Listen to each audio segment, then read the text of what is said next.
equalization fund. Yes. Yes, yes. Thank you very much. Thank you, thank you. But ambulance, yes. The equalization fund. In the amount of $4,500,000.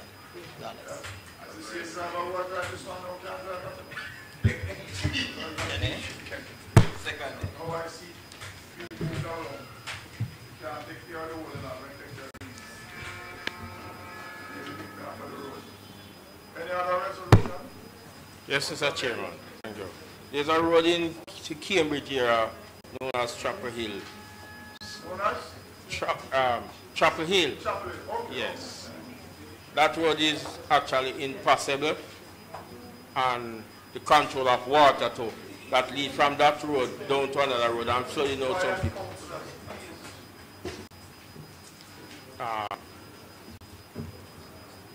I'm asking for some funds from the equalization fund of $4,600,000 to do that repair to that road. 600.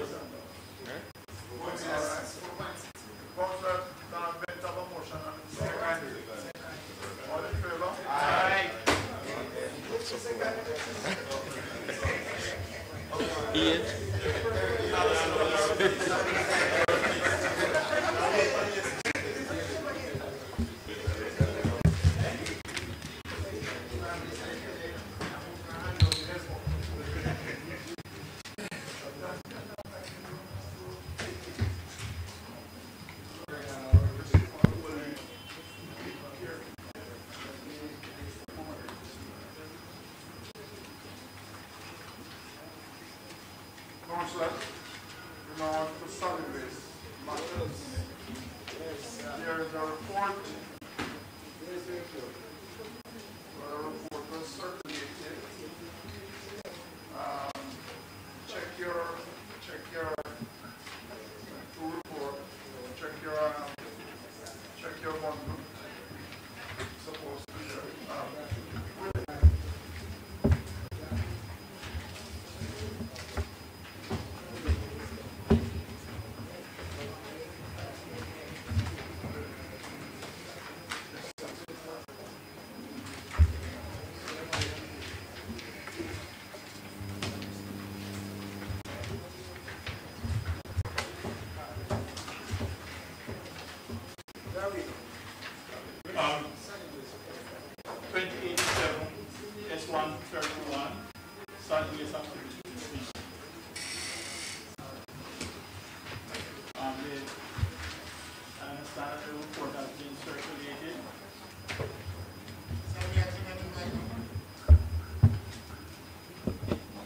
Yes, I understand that the report has been circulated. Representatives from Solid Waste, do you wish to comment?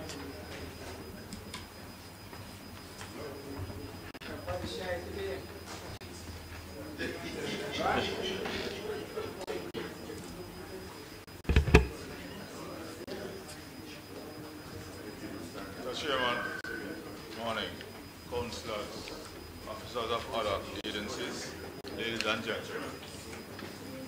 As the chairman said, the report was circulated. The report was circulated, and if there's any issues which I would suspect there might be issues, me and myself and my senior public inspector will endeavor to address them. Councillors, there are two solid waste representatives here. So if you have questions about solid waste in your division, please speak up.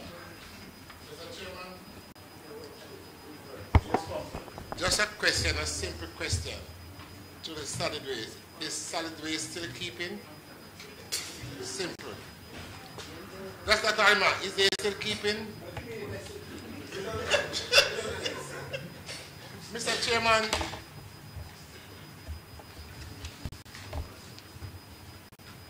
I have never seen my division in the state that I've seen it over the last 3 weeks. Chairman, what make it worse, the rain is falling and the goats, the dogs, the cats, and the fly and the rat is at the part of the way.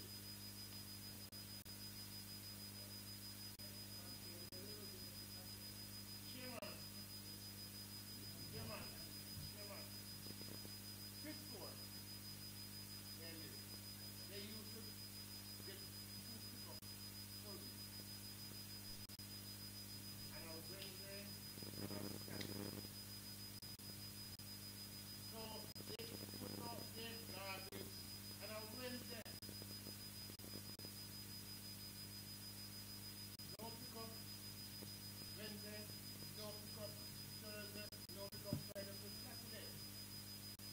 I know chairman is having a party, some party, everything around the place. Chairman is unexplainable. Retirement, gutters, entirely done. And the rain come and it's falling, washing down on the wood place. This can't bad.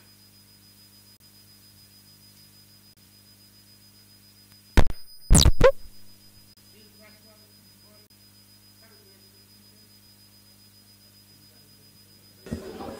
Councillor Troop, as I said, the representatives are here. So let's get a response from Solid Waste representative.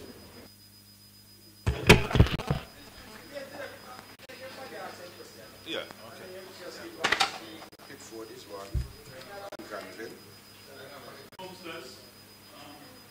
just a quick request, Mr. Chairman. We have been asking for a schedule for the different areas from solid waste for when they will be able to go into the various divisions. So I'm awaiting the schedule. I'm happy. I'll be happy. Councillor Cork. Oh, I'm sorry. Sorry, Mr. Sincere.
Coming today, and they don't turn up. And then I get a promise that they're coming tomorrow, and they still don't turn up. And so forth. And then say, contain the waste, contain it, contain it, contain it. We are going to continue containing it.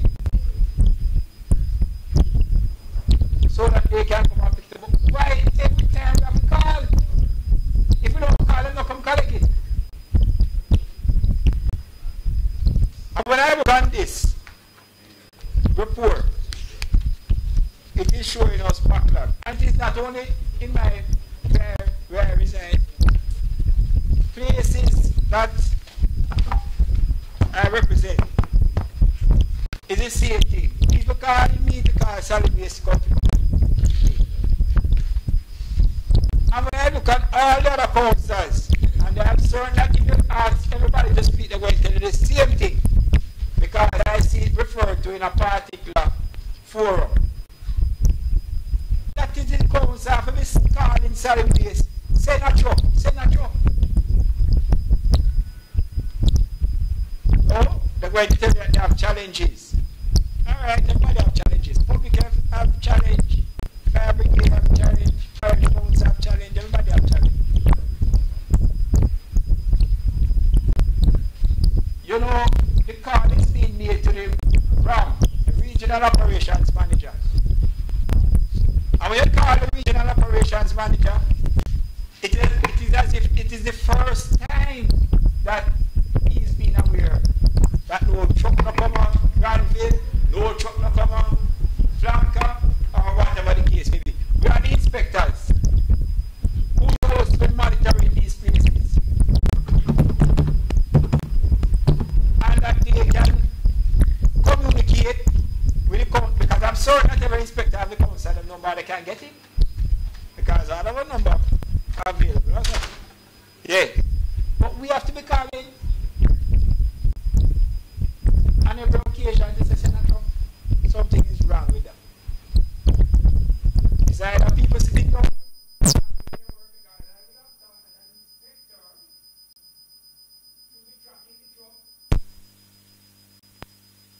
Through the area because if you have panic from a party in the area, the system and see what adjustment can be made with the limited resources. I don't want to hear.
There was something illegal happening. There must be something to fix the situation. So those are my two concerns that I wish to hear from inspect the persons who solid waste are sent here today. Let's give this round. Okay. Would you like to respond now to those questions? Yes, good afternoon. Councillor Cook and councillors, the schedule that you have requested, since I've come back, it has been completed, which you saw a copy of your year on Friday. But we'll be sending them to each of you email. Right, so you will all. Yes, and the CRO, I have a copy, hard copy, but the CRO is supposed to send them to each of your emails, right? So you can see what we are going to do coming, okay? And what Mr. Sinclair is saying about 10 years, I'm not excusing myself just to be here 1 year, but I take note and I forward it to the relevant persons to deal with it, Mr. Sinclair. What you say about a plan? You say you need a plan going forward, because once things are illegal, there must be... What has been done in the past? Right, I couldn't answer to that. So I am going to make notes, bring it to whoever it's to go to, and see how best we can deal with it going forward.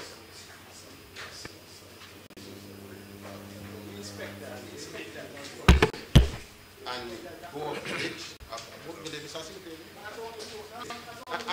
I'm addressing.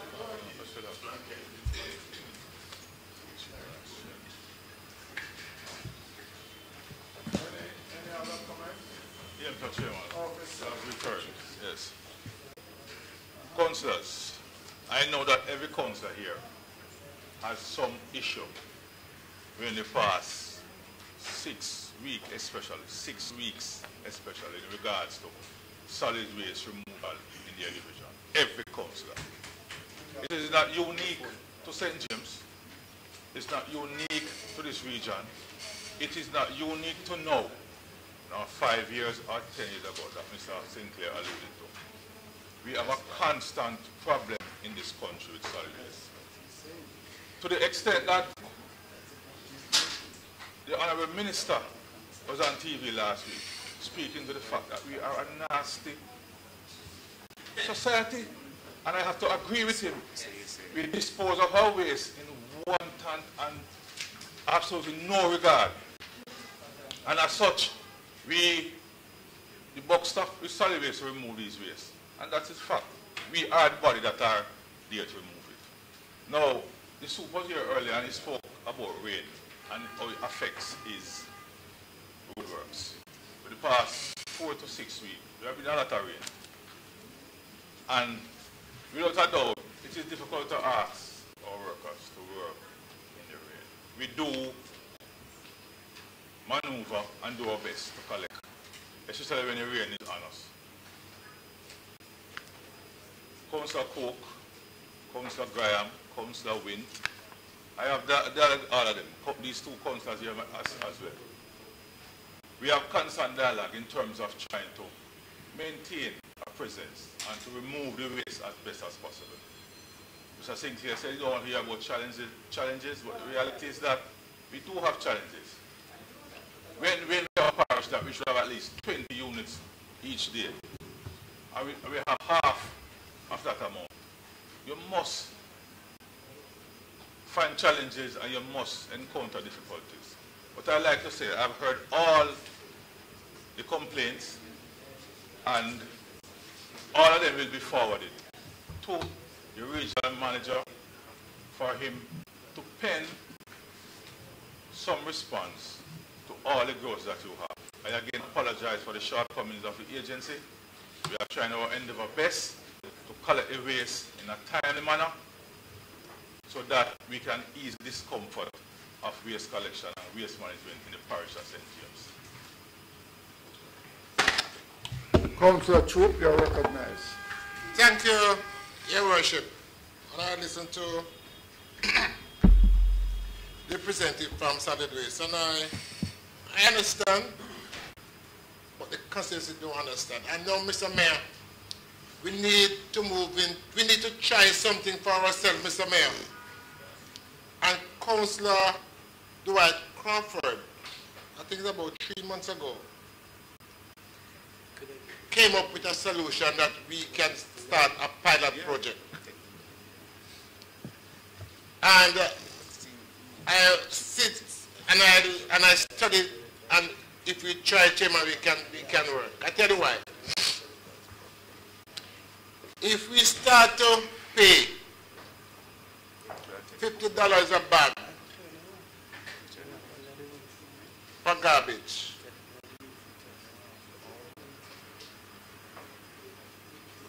a little old man on the side, we have a little old truck. There's a pilot project. Go into a community and start to buy that 50 bags, $50 a bag for garbage.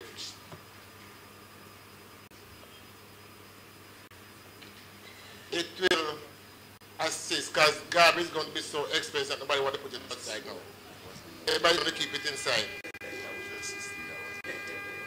Everybody's going to keep their garbage inside, from the dogs, from the goat, from the cow. Because Master is coming to pay $50 for that big bag of garbage. And his duty is to take it to the retirement dump. So what it will do, Mr. Mayor, some of the trucks that... Yes. You're going to use this pickup. Chairman,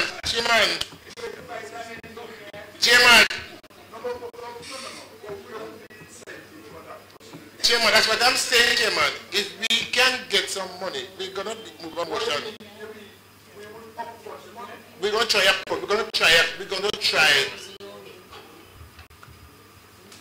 pilot project. And if it's work, Chairman, we send it to National Standard.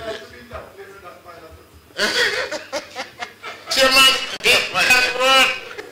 Chairman, it can work if we have a pilot project in one area. I thought what you were saying is that, you know, the agency would buy the garbage. I thought that, you know, and yes. They would, yeah, but you're going to tell an individual to do that. I'm not sure. But Chairman, we are going to appoint that person. We are going to appoint that individual. If you have a pilot project, Chairman, we're not going to make anybody go. We're going to tell you to come up and do the pilot. That's how it works. Yes, I'm Councillor Crawford. Mr. Chairman, you had instructed me to work on it, and it's being pursued.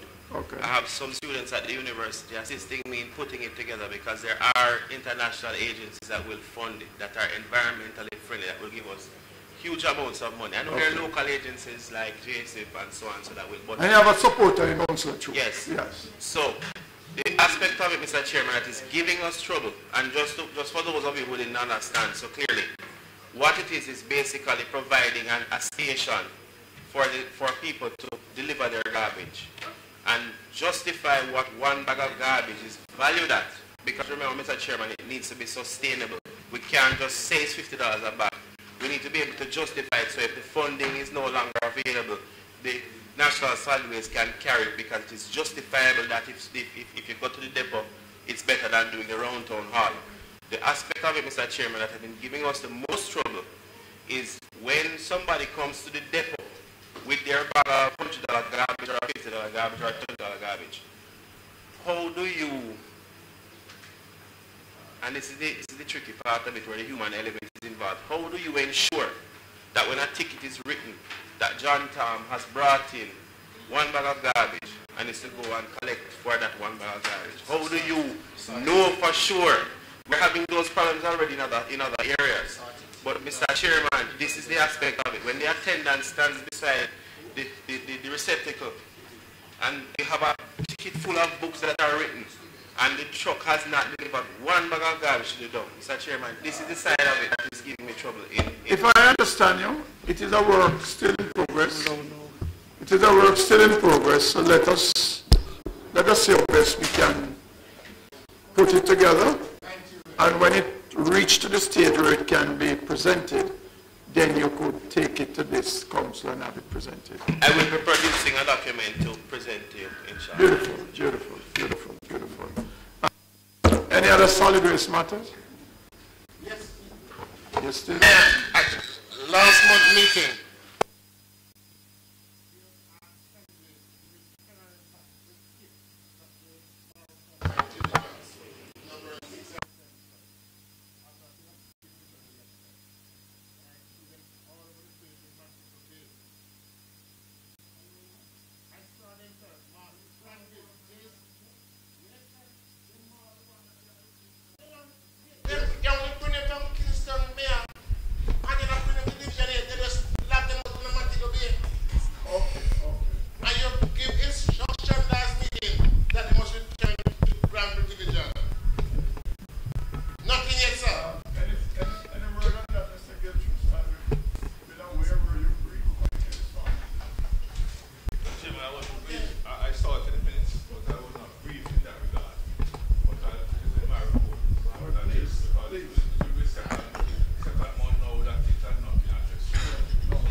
Okay.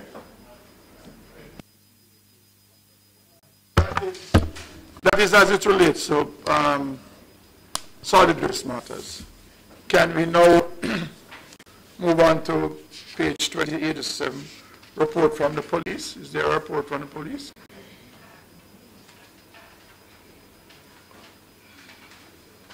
Or you need to come here to have it?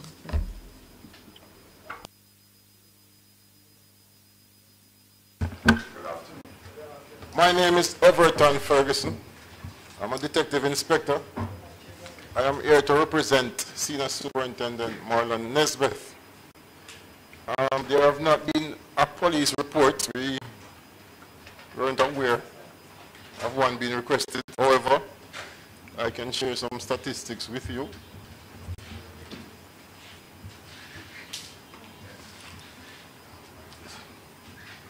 Councillors, the police are here, and they don't come here very often.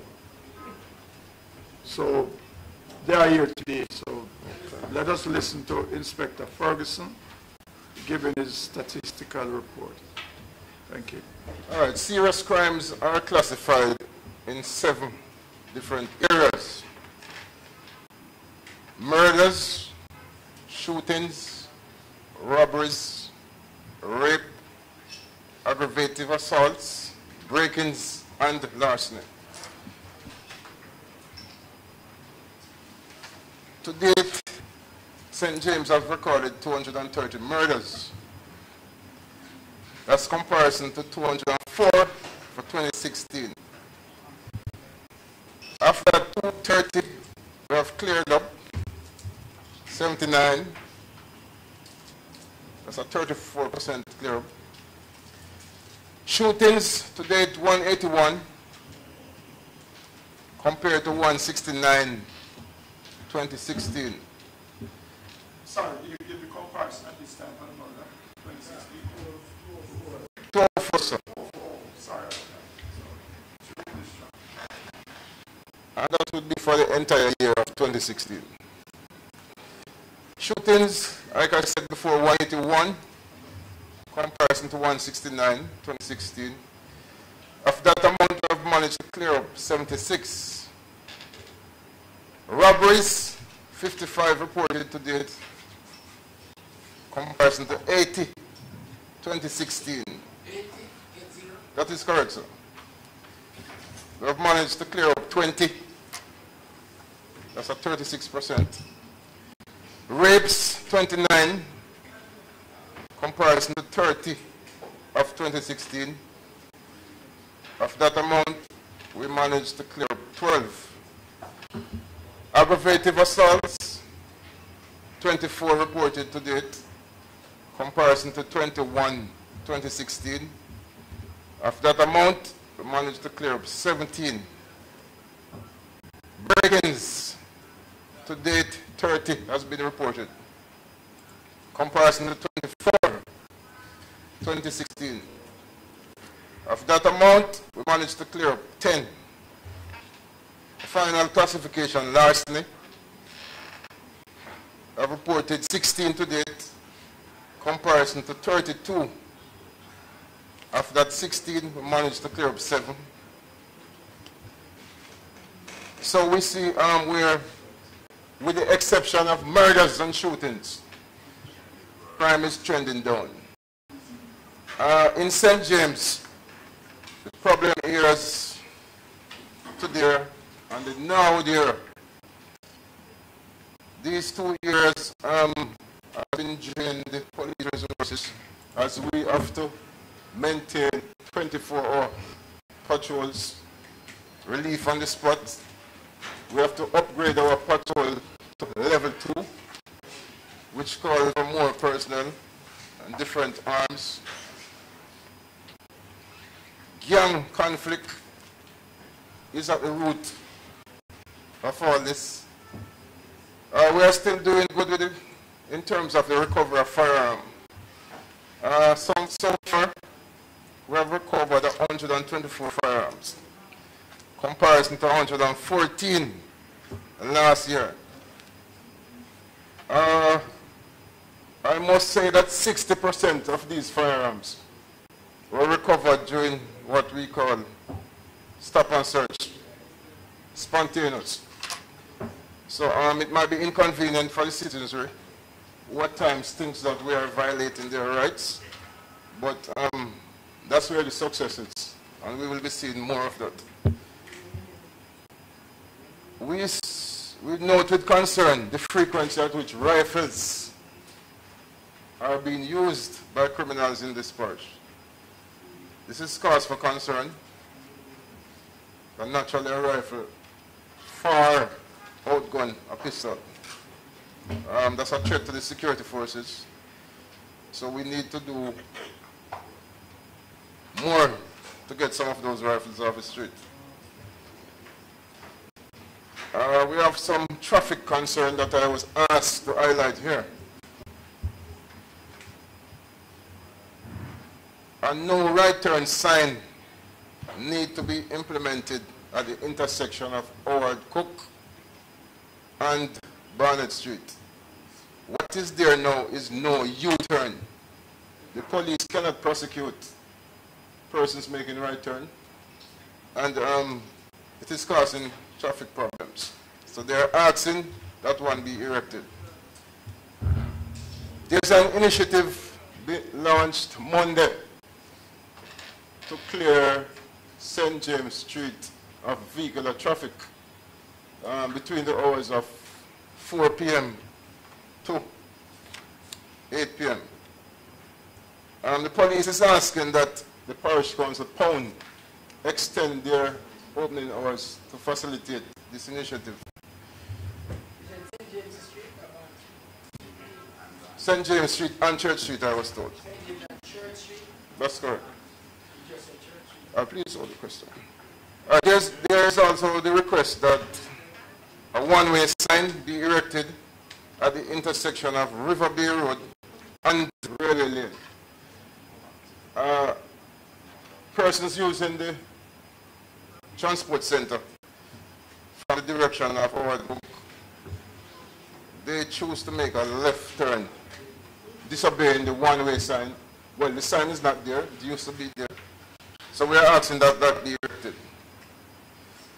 And finally, the police attending court has nowhere to park. There used to be signs erected in front of the courthouse which says for police and court staff only. Those signs have disappeared, and we're asking that they be replaced. Basically, that's the information I was asked to convey to this meeting.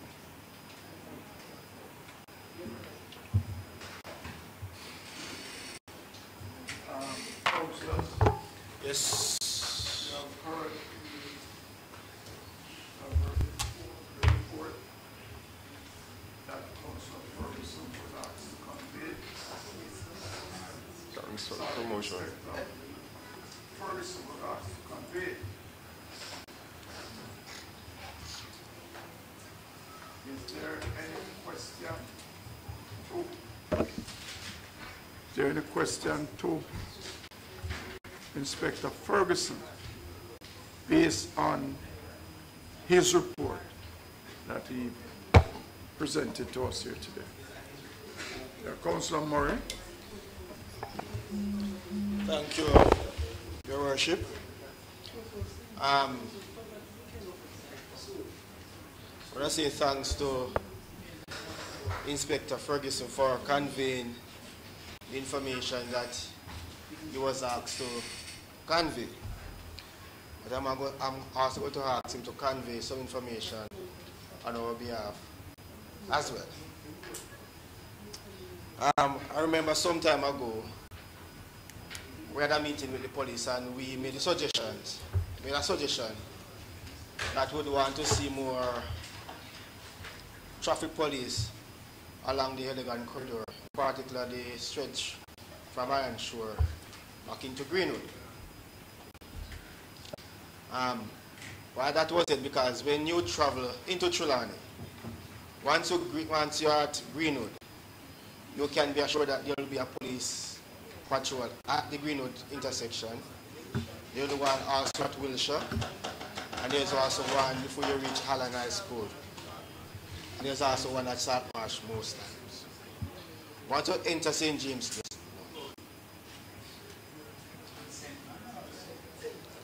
just using Trelawney as an example, our closest neighbor. And reason being, last week Saturday there was an incident in Lilliput, a drive-by shooting. And I have the opinion that if we had those spot checks along the corridor, those persons would have been caught. Because the shooting was done at the intersection close to Barrytown, and they head into Montego Bay. They did not head back to Falmouth because they are aware of the situation in Falmouth as it relates to traffic police. And because of that, we realize that a number of things are happening in the area and persons are speeding along the corridor. A lot of things that are happening on the corridor. If these spot checks were there, I believe they would have been lessened or they would have not happened at all. So I'm going to ask that that information be conveyed that we want to see at least 3.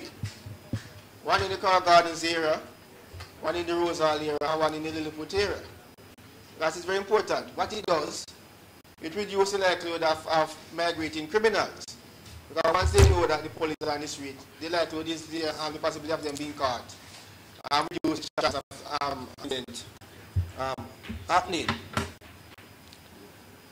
Secondly, this is an observation I've been making traveling in Montego Bay, or in and around Montego Bay.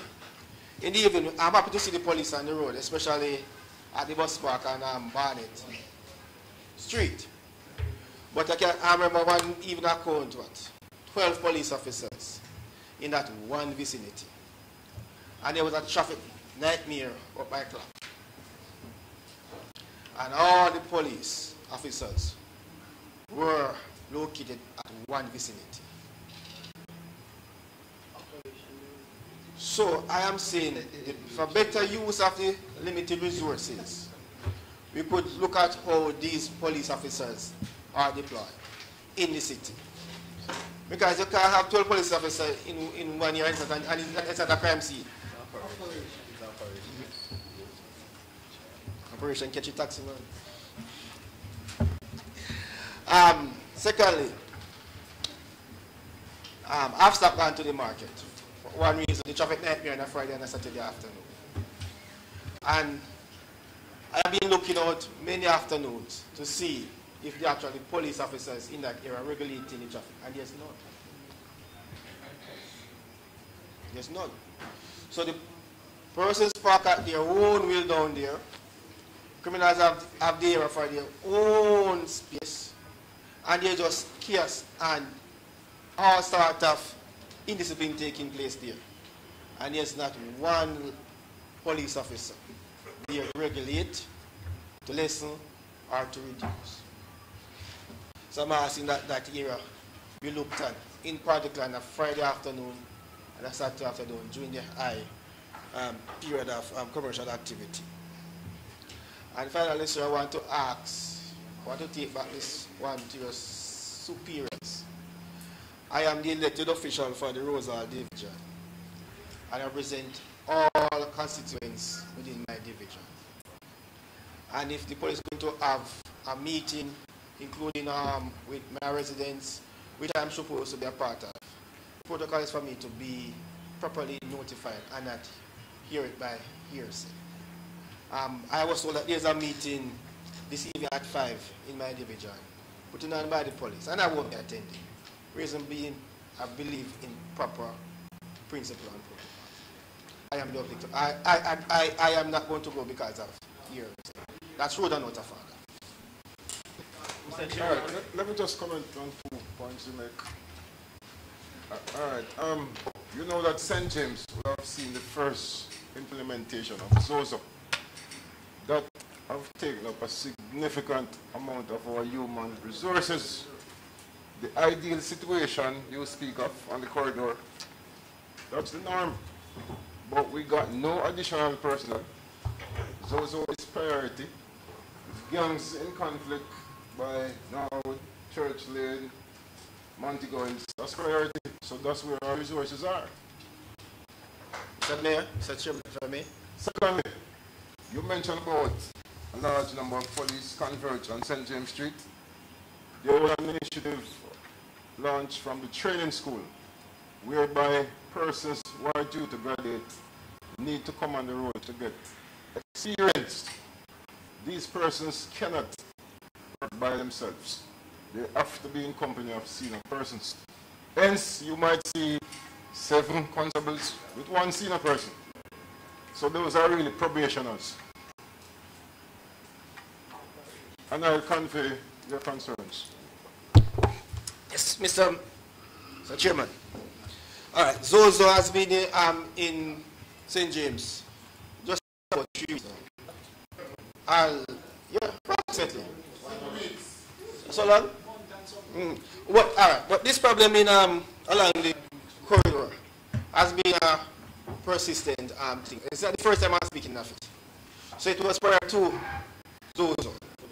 What was the norm was there was one of these big old-time police unit was permanently placed at the roundabout at one particular time at the airport. You could bet your last dollar that it was there. But in recent times, it has been moved. And nothing has been put in place to replace that there. I don't know if first to realize that, but I'm very observant. When I'm traveling on the road, I'm very observant. And as an elected official, I am observant. So the situation on the highway, I don't think the zone, because 60 additional police were deployed with the zones operation. If I'm correct, I could be thereabouts.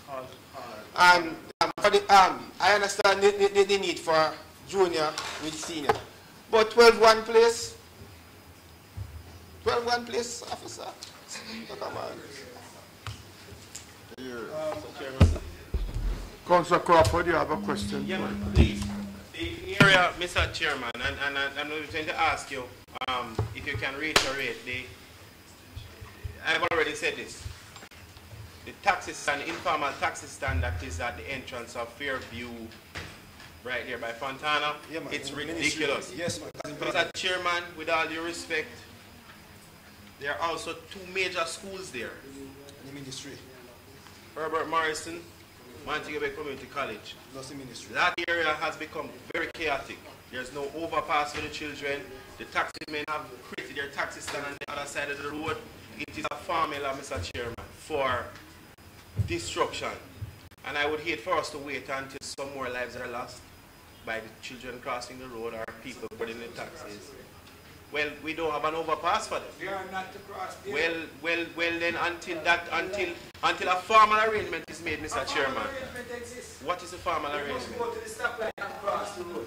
But there's no, but hold on, Mr. Chairman, with all due respect, I'm on the floor. If I go and I look at the stoplight, Mr. Chairman, if what the member has proposed is so, Mr. Chairman, I am almost certain that if I go to the stoplight, there is no pedestrian crossing established there for the children to pass. We can look at that. We can look at that. Chairman. But Mr. Deputy, just allow me. I'm going to just end my point. No, he has a very important. Chairman, it's now 1 o'clock, and I move for extension of this. Can I have a second? Second. Continue your discussion.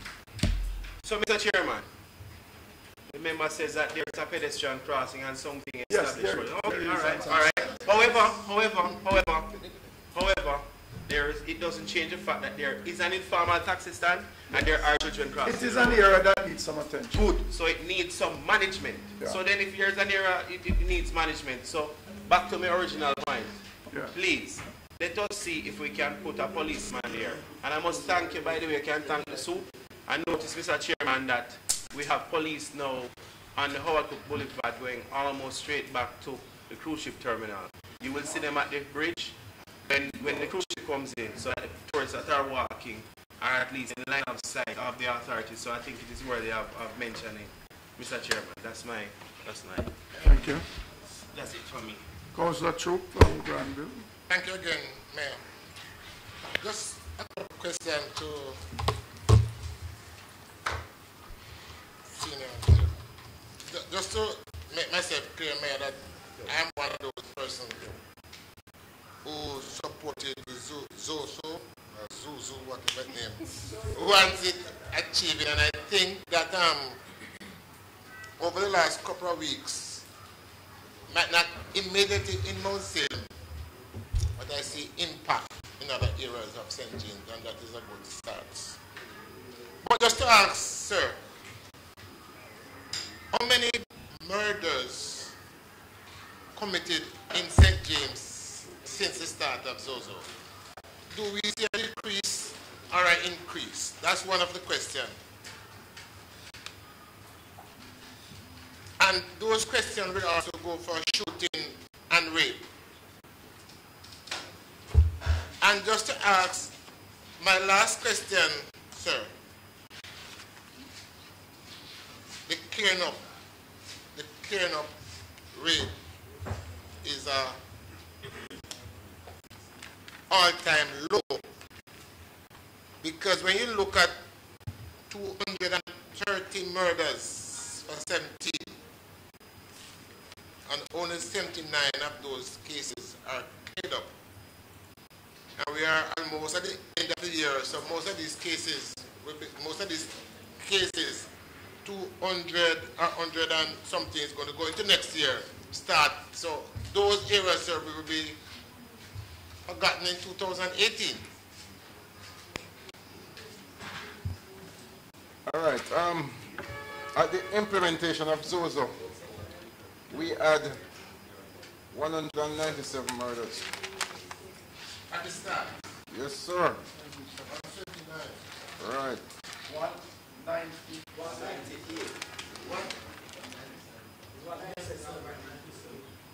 197. And to date, we have 230. So it's 33. That's correct. No.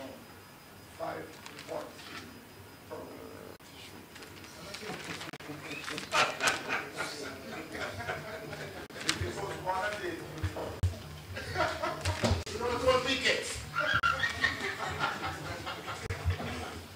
And for shooting, it would be 105. Comparison to 181 to date.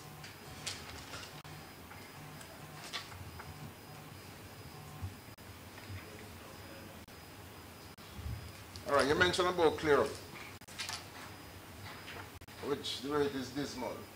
However, the environment out there, no, you mentioned about the clear up rate. Yeah, but you use an adjective. So it's low clear up rate. No, you said something. Dismal.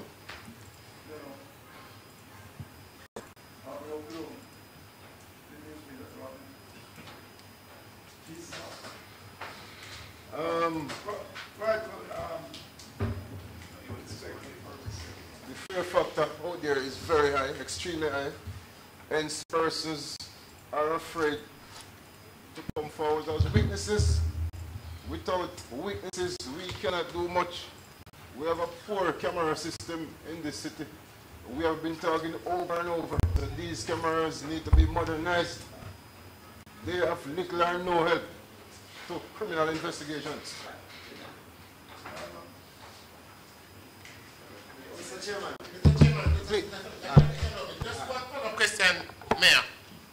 Just allow me, Councillor. Sure. As a senior officer in the Parish of St. James, sir, if you have just one recommendation that you could give to Zozo, what would be that recommendation? To Zozo?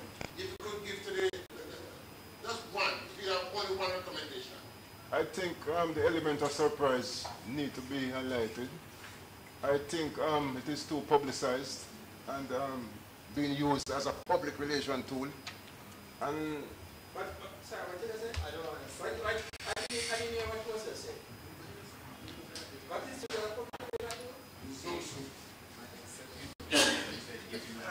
too much commentary. We need the element of surprise. That would be one of my advice. Mr. Chairman, my concern to the inspector would be, I heard you mention earlier about witness protection and witnesses. From your point of view, give me an honest opinion. How effective do you think your witness protection program is, and do you think that the result of its perceived ineffectiveness is why you don't have more witnesses coming forward? And if it was improved and you could offer surety and safety, maybe you'll have more witnesses. What do you think about that one? I agree with you, sir. I agree with you. A lot of persons have come off the program because the treatment, based on what they're saying, is unacceptable. Unacceptable. This is a very rigid program. A lot of sacrifice has to be made. Communication has to be cut off from your relatives, your loved ones. And the standard of living, I was told, in most cases, have depreciated. Hence, a lot of persons come off the program and is no longer cooperating with the court. Mr. Chairman, let us take an example from the guns for money. That is working because an incentive is offered. So my recommendation, my humble recommendation, I'm not a security expert, but my humble recommendation would be if you could create a better environment and, as I said, maybe publicize that your witness protection program has improved, you offer better facilities, maybe then it would allow people to be more confident to come forward with information or go to the courts and provide information against the criminals that are being prosecuted.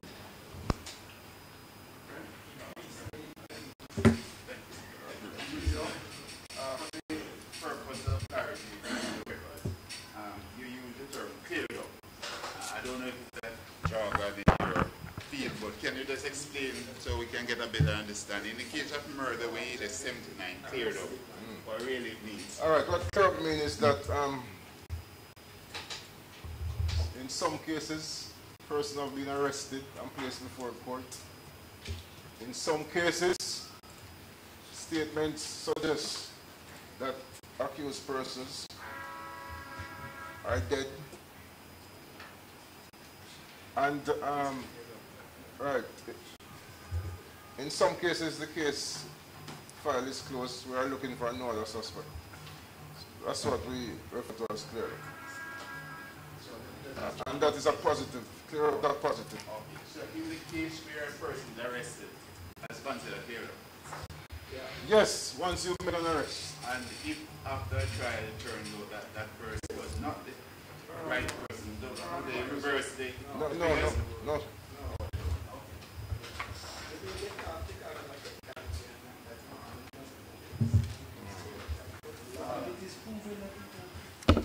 No, when whenever time someone is arrested, or as the inspector said, if someone dead,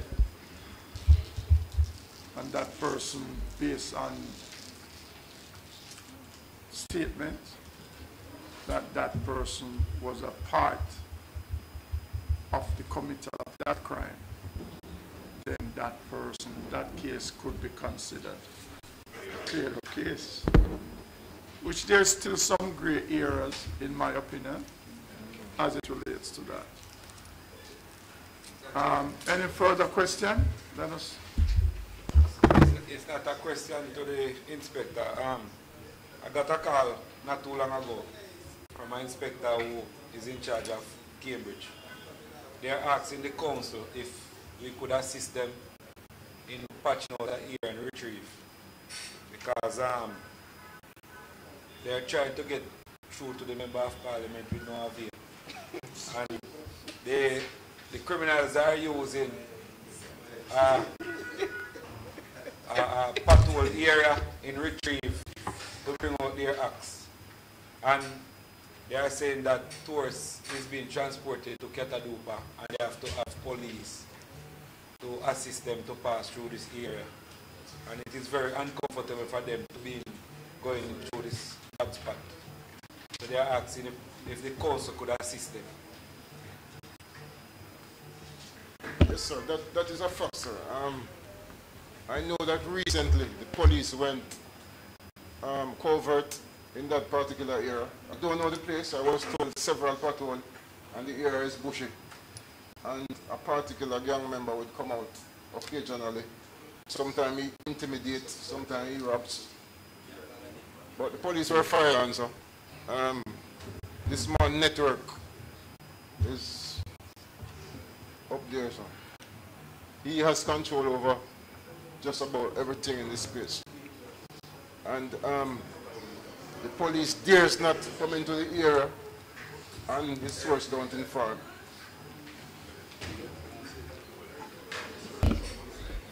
Okay, that is a matter that councillors, well, that's a matter that I think the police need to use their knowledge, whatever technology is available, whatever is available to them at their disposal to deal with that issue. Yes, Mr. Mayor, but the point the member makes, sir, is that patrol, right? Send us in there.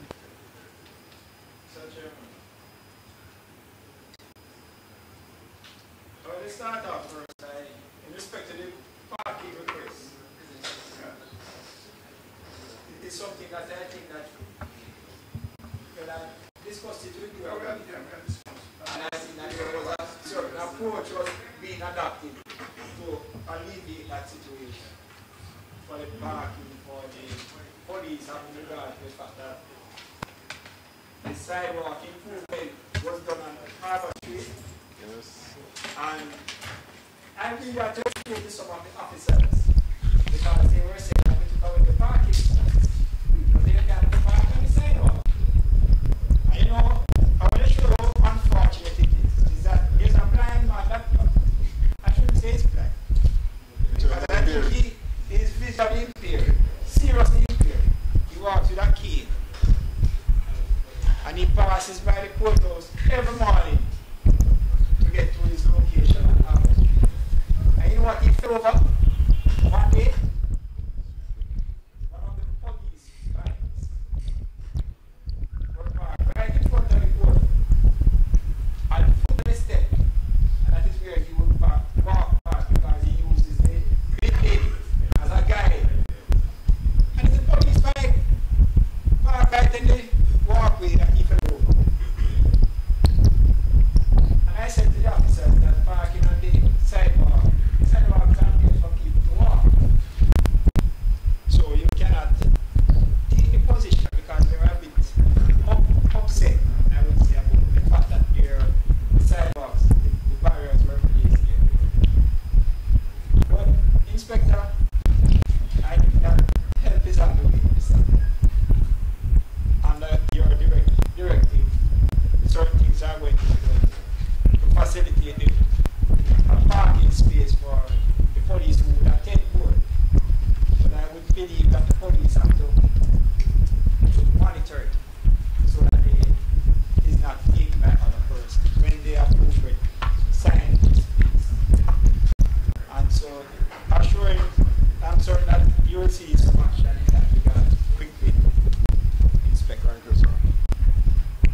relation to the cameras, and why I have a concern is because only recently, the past few months, some new cameras were placed on Garden Street. I don't think cameras were placed there, and other places too. So a new one up by the end of Church Street. When you drive around, if you pay attention, this is something you will see there. Put a Mount Salem too. I don't think they were placed here without consultation. And I think how they were put up is that they were put up to use, it would appear, some solar. And when I say consultation, it must be connected somewhere. So I would expect that some consultation was done. And it would have been done with the police. And I know where the location is where the view of the viewing. I won't say it out here.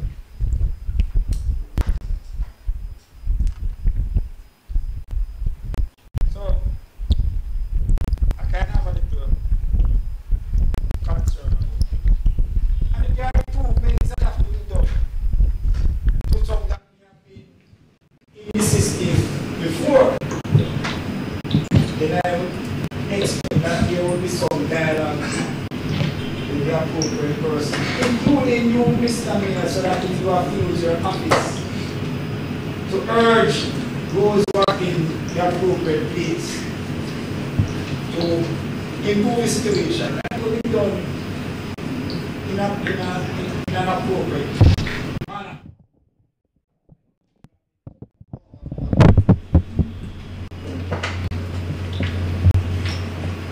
I want to ask just a quick question, get a quick response. There was an incident coming into this morning at court. Right at court. And you are saying that the camera that is right here is not adequate? None of your camera. No, it's not. Sorry.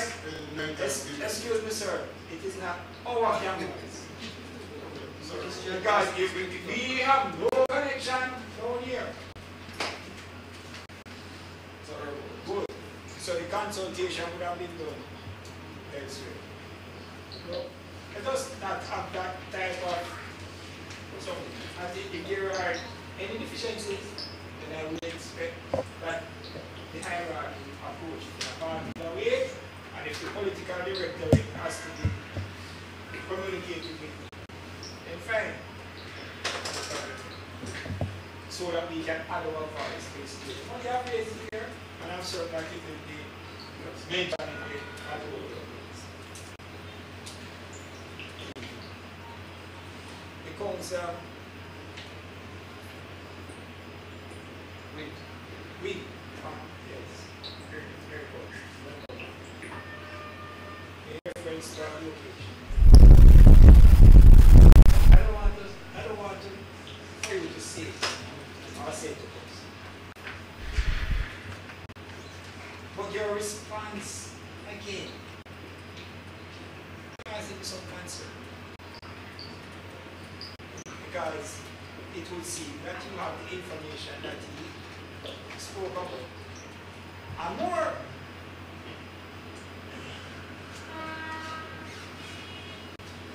and the most that a citizen can do is to provide you with some information.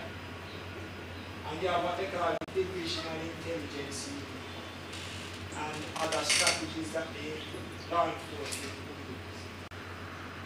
Because I don't believe that no man who is out here, probably never go to high school, can be more or should be more than the law enforcement capability of this skill. And that I would believe that this inspector, that you are aware that the appropriate strategies should be put in place to deal with that situation I want to commend the police on the successes that they have had in St. James in recent times in respect to the recovery of high-powered firearms in several communities. And it goes to show that with your efforts, the efforts of your colleagues, and obviously the communication that you obviously have with persons within these communities, that you can continue to achieve the success that you have had in this area. In respect to the Zozo, I think probably have been a slip of the tongue when you said about that PR. At Burgos, we describe this way, they should communicate. Certain things. What certain things have to be communicated. I know. So because when they are perfect in this also, it has to be communicated. And there is a certain level of transparency that is legislated that is required under this also. So it's not anything that is PR or wanted to communicate. But I have heard from the persons in Municipal, through different media, and persons, was a community where there were gunshots being fired every day. I don't think you have any gunshot reports coming out of this person. Like you have gunshot, you can have where they have like so I think that it must have achieved its impact in that regard. And I want to suspect that some of the other confidence that it would have given to the citizenry is probably what would have contributed to the findings that they would have found in other communities. And the resources were there to facilitate and assist the police with the JTF, etc.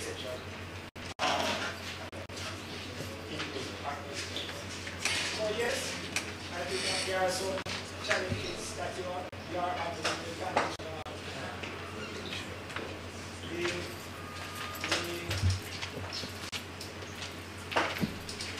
This protection program probably may need some improvement, but some persons don't like it.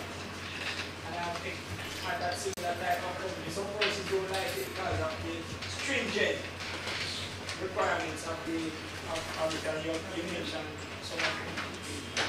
But Inspector, I think that from within this council you have the support of the councils in respect to the what they take place in the various communities.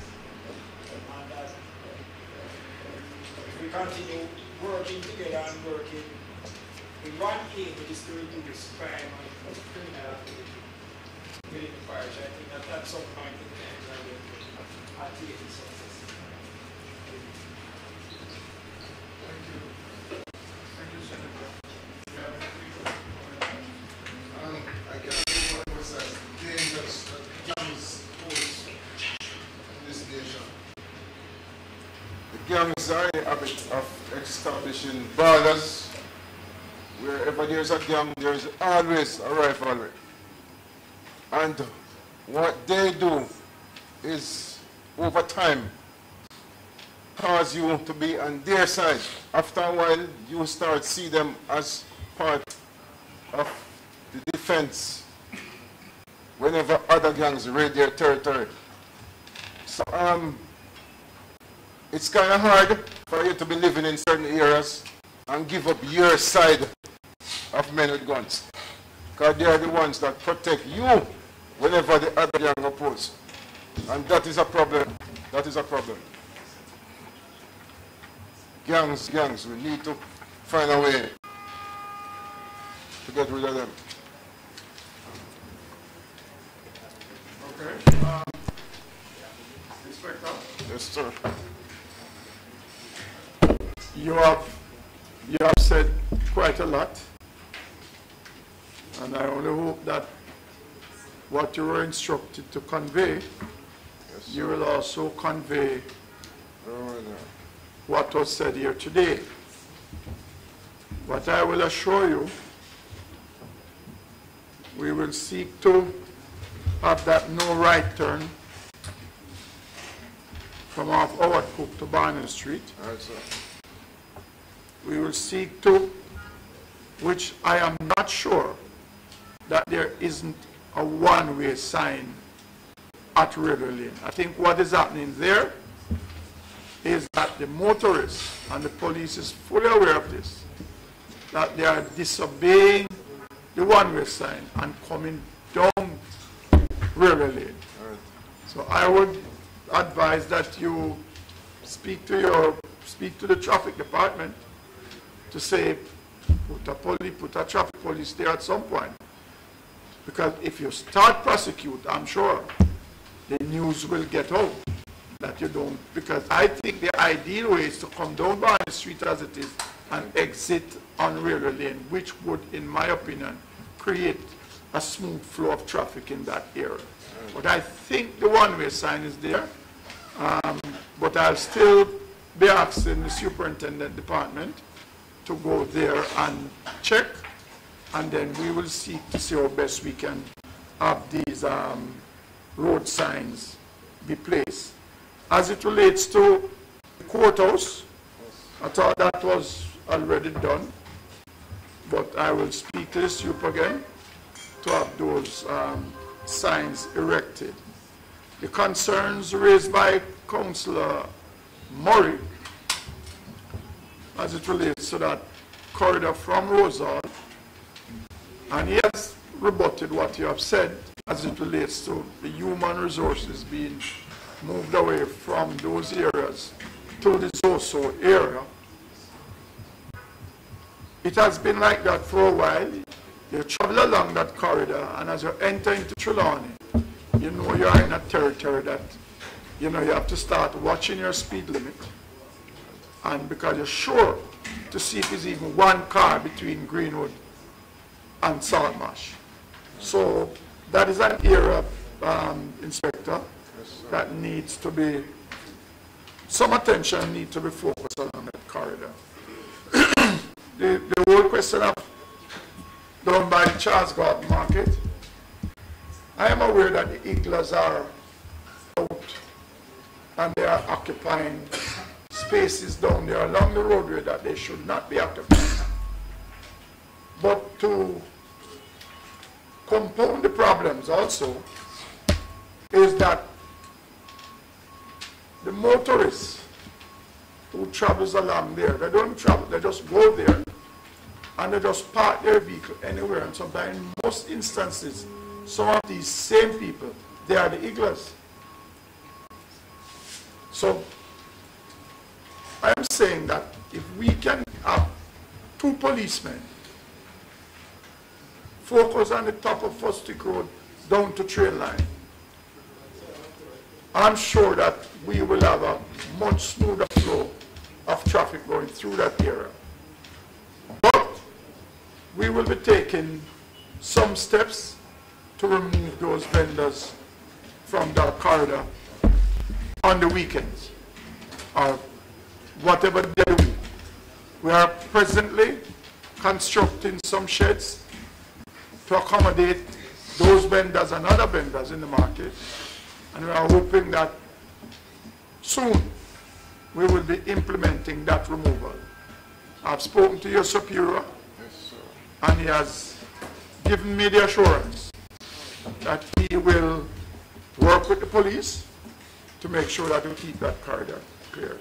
As it relates to the camera, I wish I had more information, but I guess my information is just as much as Senator Sinclair. I saw them, and these look to be all new cameras being installed. Whether or not they are working, I don't know. I think, as the mayor of this city, it should be brought to my attention. I don't want to know where the focus recording area is, but I just need to know that these cameras are working.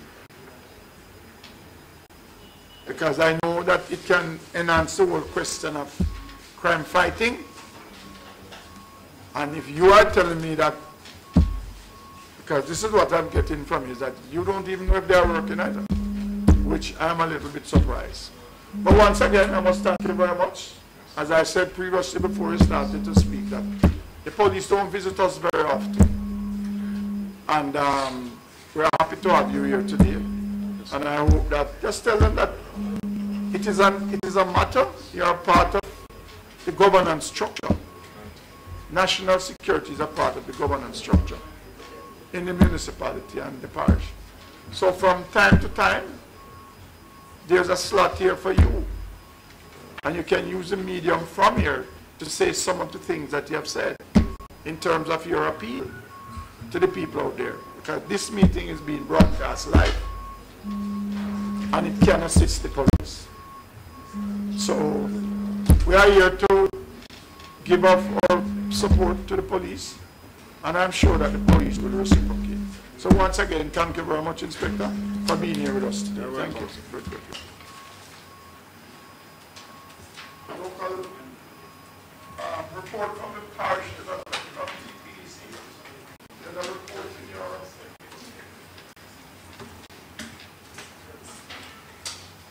any comments?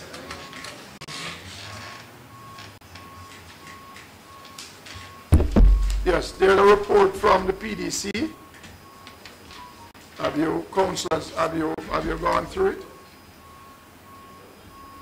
There are a number of issues. And councillors, I would encourage you to read the report, because this report impacted on a number of areas in our own divisions. And it is important that we get ourselves familiar with what is taking place by Parish Development Committee. There are vital information that can be very useful to us. And please remember now that every councillor is an ex officio member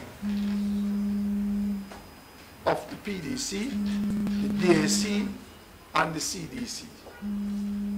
So I would say, get yourself familiar with the report. I see Dr. Dove anxious to let us know, but if you could crunch your report, Doc. If you could crunch your report, we would appreciate it. Willie. Good afternoon, Your Worship. My apologies for being late. I was at a seminar at the convention center. Yes. Right, just to say that a visit was made to the DAC Cambridge division, and I met with several of the CDCs within that area.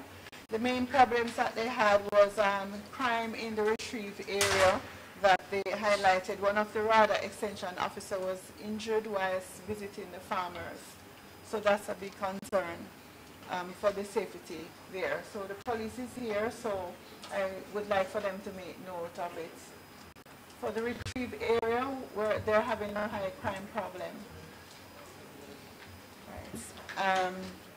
Also, the garbage NSWA, if they're present, there is a problem there with garbage collection within the Cambridge area. I saw quite a bit of skips overflowing when I went there to visit.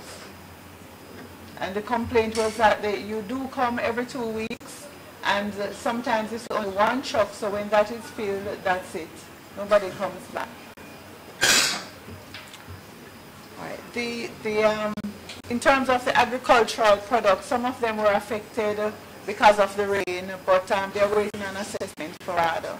And the planting season is up. There are 2 areas that they're looking at. The onion production is one of them for St. James. It's not a traditional, crop, but it's a testing that RADA will be doing to see how their plan is to have a storage area in Garland and another area, so they'll actually accumulate, similar to what Joseph did when they had the famine, accumulate, and then when it becomes scarce, and they sell at a higher price to help the farmers. In terms of training, we had a training with the several ministries of government on the migration. It was focused mainly on the deportees that are coming back frequently. because what is happening now is that every month end, the last Thursday, there's a plane load, or probably a little less than a plane load, that comes from all over. There are persons coming now from even South Korea, Jamaicans that they are sending back. So it's a big issue that the police, with these persons coming into the communities, is a big concern because the citizens don't know who they are, and some of them come shackled hand and foot, which means they did dangerous crime whilst they were overseas. But they're coming back as a regular citizen because the police may not be able to find any local information on them. So what we'll be doing at the PDC is to start to disseminate information across the 78 communities for them to know how to handle these persons when they come in, and you know, to make the transition successful. We're looking, last month I mentioned about the ecotourism, where we're going to be focusing a bit on the Cambridge GAC because they do have a few areas that they want to look at for ecotourism, so I'll be doing follow-up there. And for the other councillors, as I mentioned, if you have any area that you see where it can be developed, then you need to just let the PDC know, and then we'll help with doing an assessment of the area. Basically, that covers that's the shortened version of the report. Okay, thank you, Dr. Dove. Councillors have heard Dr. Dove's report. Do you have any questions you would like to ask her?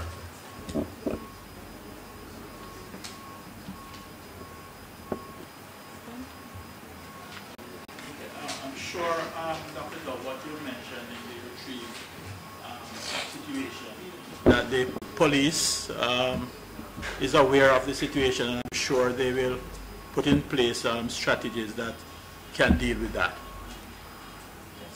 So Inspector Ferguson will take that back to the authorities, and I'm sure they'll deal with it in short order. Okay, thank you, Dr. Dove.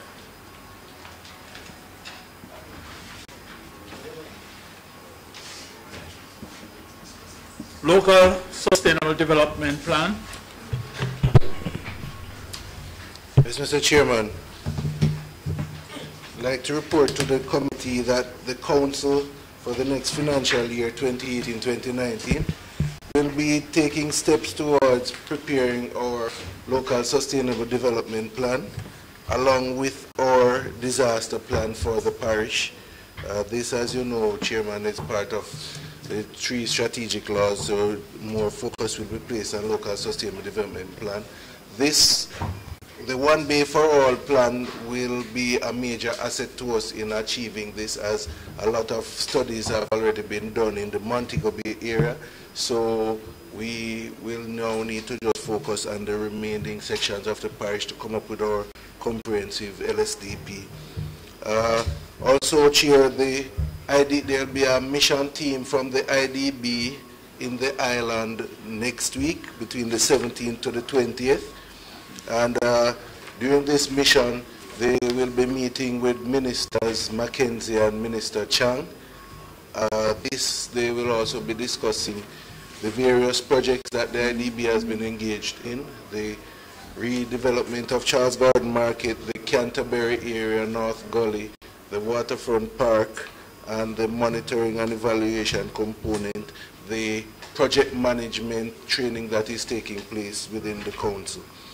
The draft agenda, the team will also be seeking to have a discussion, just meet with the councillors, because this is a new team. So we're looking at the meeting on Thursday morning, Thursday the 19th at 10 o'clock in the disaster, just before the disaster committee begins to have the introduction of the team and to the councillors. That is to be finalized here, and as soon as hopefully we can do that by tomorrow. Next week they'll be also participating in the housing conference being put on by the Ministry of Economic Growth and Job Creation, which will commence on the 18th of October, next week, Wednesday. And we will also be, the council will be also participating in that conference as well, Chair. This is commencing on the 18th at 3 o'clock, and the Honorable Prime Minister will be opening the function. Other than that, Chair, we continue the survey. As at the last meeting it was reported about the work by UN Habitat in the Canterbury area with Ministry of Economic Growth and Job Creation, that they completed the survey of the households and also the survey of the gully itself about its condition, and the move now they are looking on the redesign of the said area in terms of possible looking on sections of the gully to be covered, expansion, rehabilitation, etc. So that is the report for now, Chief. Okay, thank you, Mr. Mani. Councillors, the visit by the IDB personnel. It's a very important visit, and it seems to me that something positive is going to come out of this IDB visit. So we are really looking forward to what they will bring to Montego Bay. I'm sure councillors have been given invitation for the housing meeting next Wednesday. Councillors, you have received invitation? Okay, good. 2094, Alga's update newsletter. Well, yesterday was the annual general meeting of ALGA. All the councillors were there. We had a very productive, a very successful meeting. A new president for ALGA was chosen. The new president is Mr. Winston Maraj, the mayor from Clarendon, mayor of Maypen. And we have our first vice president from the St. James Municipal Corporation, none other than Councillor Every Spoke, first vice president of ALGA.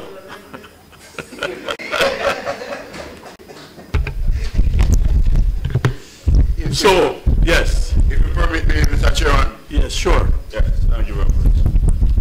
I must use this opportunity to thank my colleagues for the overwhelming support yesterday, expressing confidence in my ability to serve, and I'm honored to have been given that opportunity, Mr. Chair.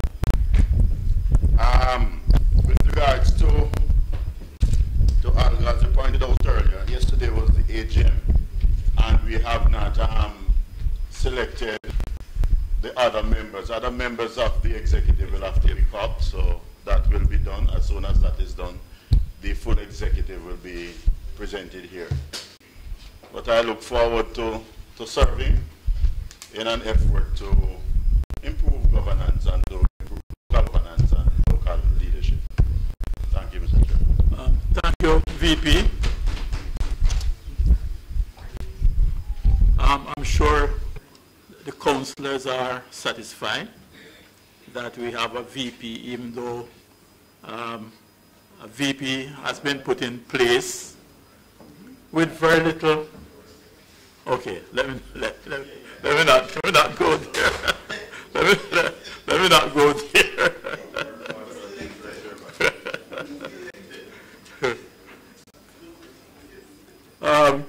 Let's move on. Local Public Accounts Committee report. Thank you, Mr. Chairman. The last LPAC, as was reported, was not held. There were some issues having to do with the quorum. We have since met with the chairman, and a meeting is scheduled for the 19th of October. And we will endeavor to have that meeting convened so that we can continue to deal with the issues that are before the committee. That's my report, Mr. Chairman. Okay, so the meeting is scheduled for the 19th of October. What time? Is it 2? I think it's 2 o'clock. It's usual. 2 p.m., Mr. Chairman. At 2 p.m., yes. So, members of the LPAC, meetings scheduled for the 19th of October at 2 p.m. Huh? Yeah, I'm going there, yes. Report from the St. James Fire Brigade. Good afternoon, Mr. Chairman. Good afternoon, everyone. A report should have been circulated, so I'll just highlight a few points. For fire coverage and protection for the month of September, we had 2 pumpers, 1 foam tender, 1 water tender, and an ambulance operational. During the month, we responded to 81 calls, of which 47 were genuine, 5 were malicious false alarms, 8 false alarms with good intent, and 21 were special service calls. I must say that no life was lost to fire during the period. However, 13 adults and 3 children were homeless. We are presently doing some remedial work on the Iron Shore Fire Station. This started in September and it's still in progress. The work is being carried out by the St. James Municipal Corporation, and the funding came from the Tourism Enhancement Fund. It is rather inadequate, so we are still seeking additional assistance. Now, starting on the 22nd of October through to the 27th, we'll be celebrating Fire and Life Safety Awareness Week. This will commence on Sunday the 22nd with a national church service at the Faith Deliverance Ministries, 104 Waltham Park Road in Kingston. And of course, it is open to everyone. And the Monday, we'll be visiting, that's the 23rd of October, we'll be visiting the Norwood community, where we will have some fire prevention activities being carried out throughout the day. And Tuesday, we'll be going to the Salt Spring community, where we'll have some other fire prevention activities being carried out. On Wednesday the 25th, we will head to Hanover, where we will have an open day, where we will display some of the activities that we carry out on a daily basis, and we will also be engaging the public under the theme, Empowering Our People for a Fire-Safe Jamaica. And on the Thursday, we will head to Bogue Hill, and the week will culminate on the Friday with an open day in Kingston and the Waterfront National Open Day. So we are asking for your support. I have some letters here to give out to some of our councillors. We are seeking some support towards the week's activities. And I must say that we remain in a state of readiness for any emergency that might arise. That's my report for now. Thank you.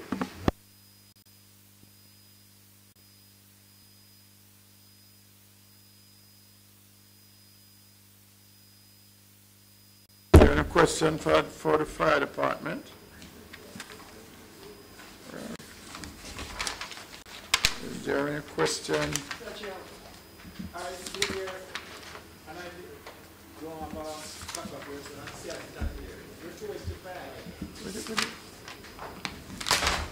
Willie.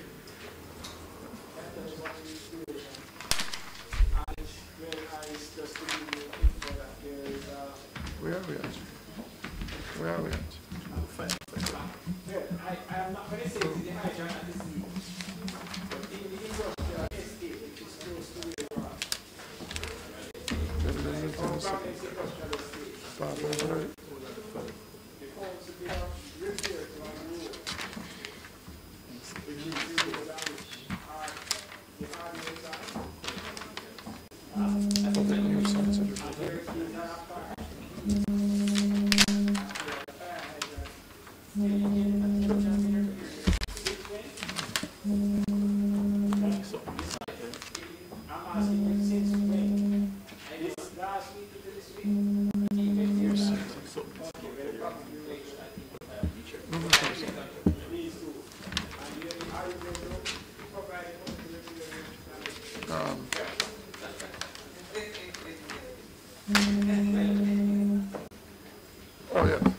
All right. Well, in terms of hydrant repair, we have a hydrant maintenance team that works across Trelawney, St. James, Hanover, Westmoreland, and St. Elizabeth. Okay. So they go across parishes. However, we are sort of limited on resources now. So work has been scaled down, but nevertheless, they continue to do some maintenance and repair within the parish of St. James. All right. Local government reform update, Mr. Lee. Mr. Chairman, thank you, Mr. Chairman. The reform agenda continues. The area that we're working on now is local economic development. Since we would have already complete the legislative reform and also the matter of the entrenchment of local government in the Constitution. Those have been achieved. Right now we're in the leg where we're trying to develop programs that are aimed at creating economic independence for persons who live in this community. And so the LED program is on. We have employed the LED officer, and Mr. Chairman, with your permission at this time, I would ask the LED officer to give an update as to what he's working on and what are the challenges so far. Good afternoon, everybody. So far, I have done one project, written, signed, and sealed and delivered. The people at the craft market, they wanted something to change for them. They wanted to do business in a professional way. They wanted to do business in a first world way. So I've done the project that they requested. I've done the project that they requested, and I've passed it on to the CEO for him to send it on to the relevant authorities so that approval can be granted to get the project started. I've been working in conjunction with the SDC. So far, I have met a group from Stonehenge in St. James here. They have started a pillar business. I have met the group, sat down with them. We discussed what I want from them so that I can put the project together. They are putting that together, and they'll be back next week Tuesday with the framework that I want, so I can put their business plan together. So and send it to where it should go so that they can move forward also. Through the SDC, I've met another group from Maroon Town. They are in the fruit juice business. They want their business they want the product to be standardized, and they want a business plan. They also want some equipment, and we have a meeting for next week Wednesday that we're going to finalize their business plan and set them off. One little concern I have, the last meeting, the councillors said they were coming. I'm still waiting for them. Councillors, I'm here. Everybody where I'm at, you need to come. And because I don't want down the road to say, well, okay, Mr. Clark never come. I'm inviting anybody who has a project in their division that needs to get off the ground to come, see me, and we'll work it out. Thank you. Mr. Chairman, my question to the newly appointed local economic development officer is one. I feel with where I know you're going to seek the funding from non-profits or the IDB or whichever organization. But with your expertise, give me a timeline. For example, let's say I had a bees project in Paradise and I approached you and you wrote the business plan. What timeline would we be looking at in terms of garnering funds for the project? The business plan can be done in, well, once it's an agricultural project, it can be done in 5 days. I can get that done in 5 days. But the problem is to seek the funding. I report to Mr. Lee, so I get the project to him, explain to him the different places that we can get funding for, and then we try to get funding from these places. I can't give you a definitive 1 month or 2 months, but the sooner you come in, the quicker it will happen for you, because then we'll start work and we'll get the project done and try to get to the avenues that can fund it quickly. So you wait long, you stay long. Mr. Chairman, it would be remiss of me if I did not convey much congratulations and thanks to you. You know, this is a personal issue of mine. I have wanted this position to be filled because I think it can make a diametric difference in the poverty levels in Montego Bay. So on behalf of myself and my companions, I'm really looking forward to working with you. Thank you, sir.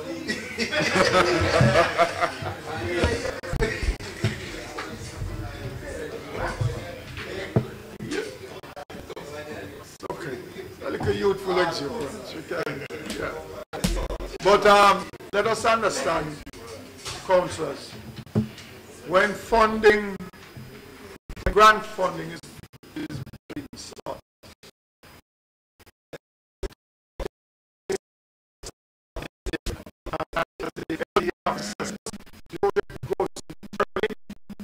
normally, what I understand about these IDB, EU, wherever, your project goes in, it goes in a pool, it is discussed, and the validity of the project is looked at.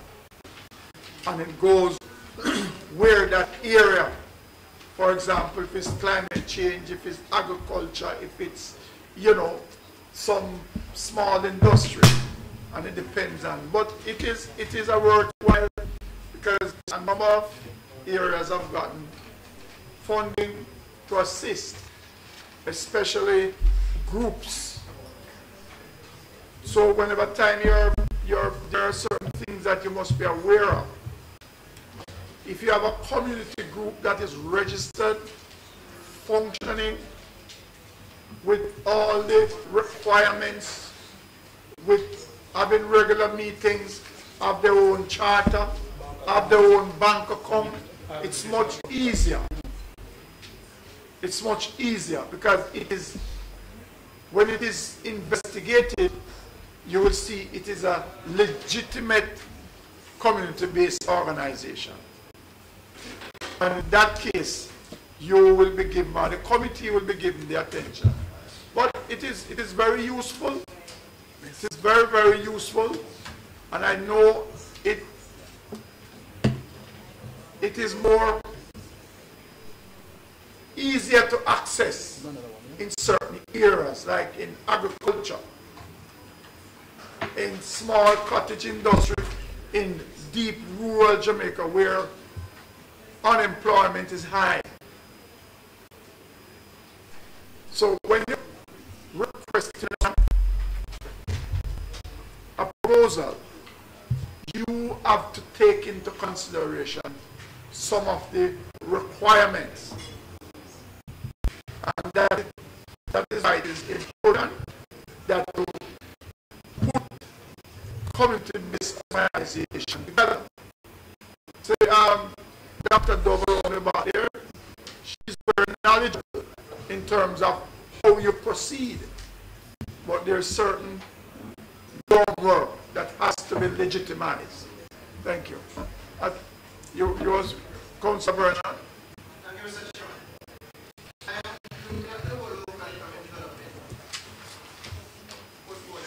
But I'm wondering, is it that LED focuses on the packaging industries, groups, organizations, or is it that based on the socioeconomic nature and culture of, for example, St. James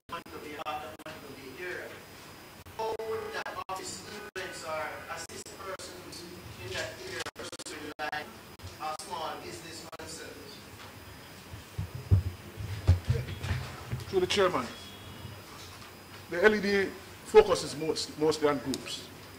For individuals, I could write a project for an individual, but I cannot access one for an individual from any international agency. International agencies do not give individuals grants.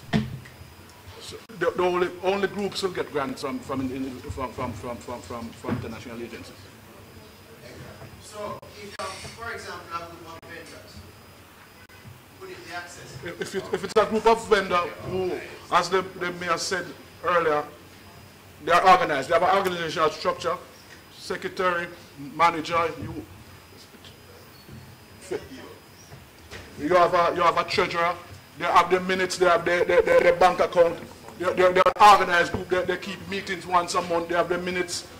If it's an organized group, then we could relate to them. But if it's just a loose group of people, you carry to me and say, well, okay, these people. No, I can't. I don't know. It can't work that way. It has to be organized group. Okay, thank you very much. Director,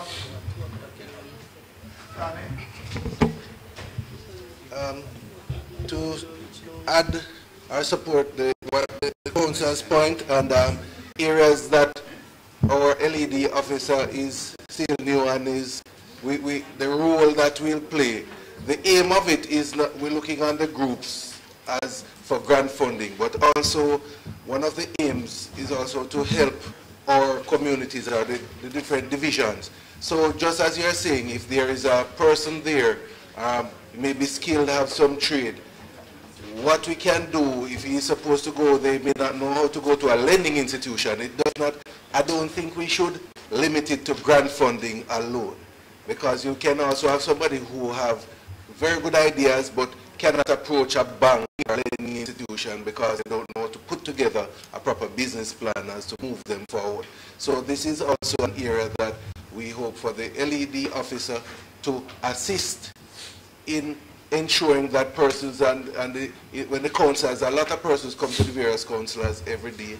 So we want to create some things to guide persons in your division so that they can become economic development. You could write a project for an individual who's seeking to buy 300 chicken, 10 bags of feed and stuff. Show them how to go and right, but we at the municipal corporation would not be a guarantor for anything. No.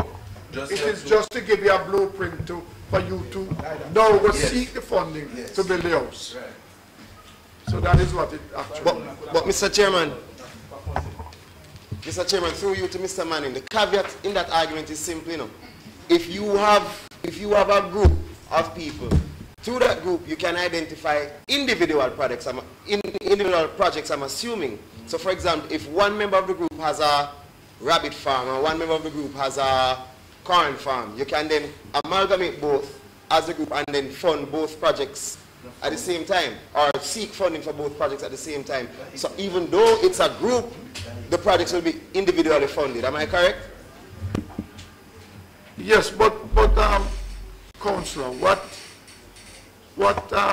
Mr. Clark is saying is that it has to come under an umbrella of an organization with all the structures. You have a president or you have a chairman.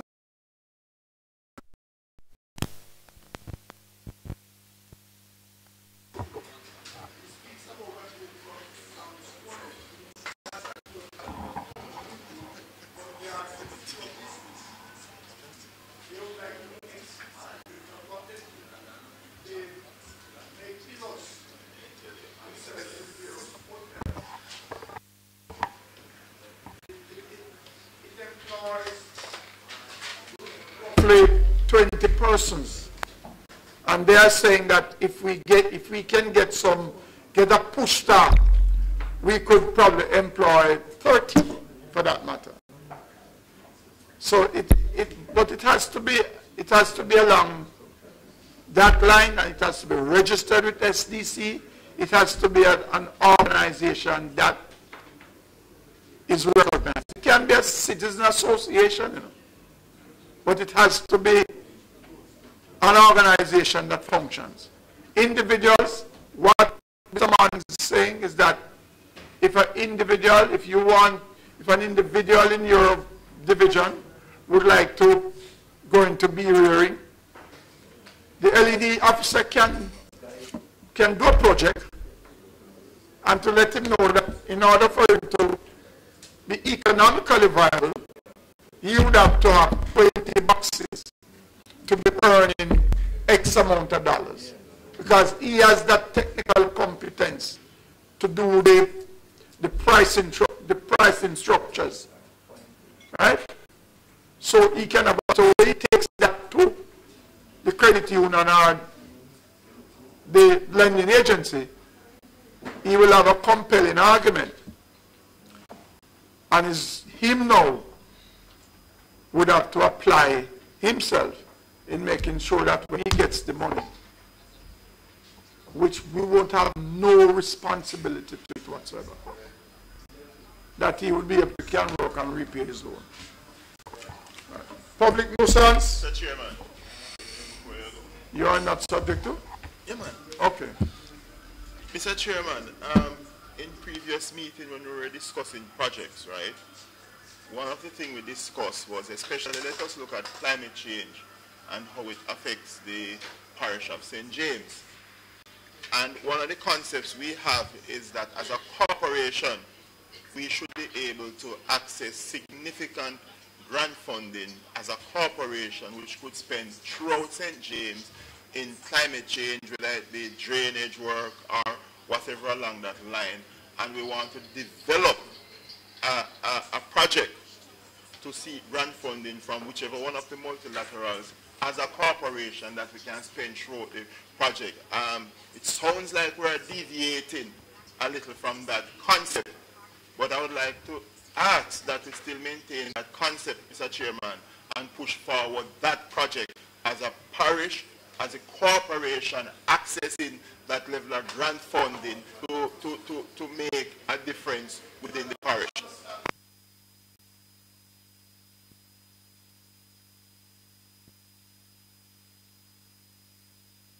Micro projects, right? And it is based on the question that comes from the floor, right? But you are right. We need to start looking at funding to do with climate change, and that is why we have him here.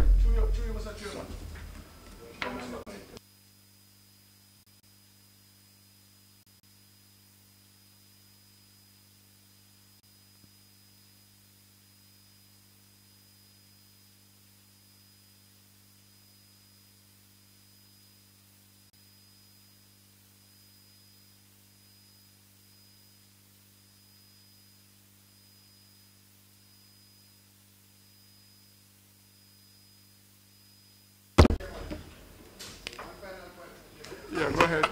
I know I want to move on, but I mean, something just came to me, and I'm just doing a quick brainstorming of it. And when we have such a situation, and when we have the office of the LED, one thing we can do as a corporation is look into how we can benefit in other areas. And one such area is that of vending, street vending. And if we can start to encourage these persons, I mean, in Jamaica, I would say that ants fall apart.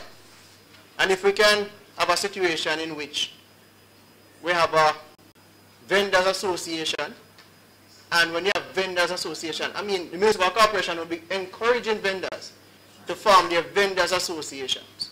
And when they have their vendors associations with their requisite structures, they could get this program written and proposal written for funding. And if we have this structure, then we can apply the necessary rules and regulations that we are trying to pursue or to get from these vendors on the street via the Municipal Corporation Enforcement Unit. But if we have these associations and they can benefit from a proposal and from grant funding, then we can use it to control street vending based on the fact that they can benefit from being a part of an association that benefits from something that is put forward by the Municipal Corporation. Okay, your point taken. Point taken. Any other questions for Mr. Clark?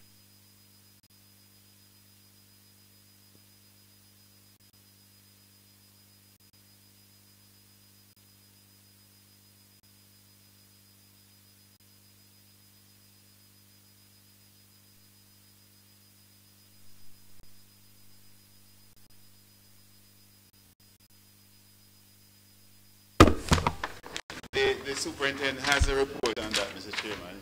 Soup, can you give me, he's not here? Right, but I can report, Mr. Chairman, that the legal framework is now being put in place for us to take some of these issues into the court. We have done the necessary inspection, and Soup is just walking in, and he will pick up from where I am. We're just talking about So buildings within the parish, Soup?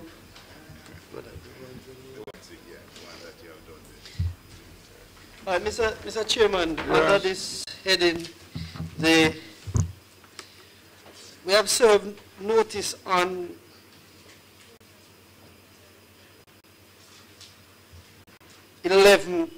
buildings. However, two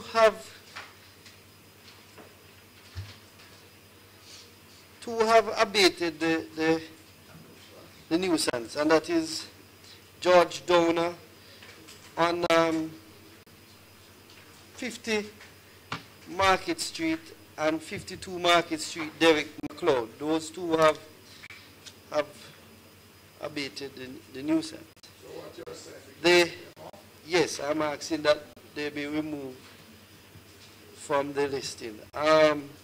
I have been having dialogue with the owners of Queens Drive, Fred Smith. I'm also having dialogue with the owners of 42 Union Street. That is the West Indies Union of SDA. And I will report further on these two at a later date. However, the others have not contacted me or have done put any measures in place to abate the nuisance, and therefore I'm asking that these matters be sent further so that we can deal with this matter through the courts. Mr. D? Yes, Mr. Will you cause these matters to be sent to our legal department? Yes, Mr. Chairman. Yes. Water shortage in several areas in St. James. I think it's raining now. There's no shortage. Okay. Soup. Town clock at Barnett Street.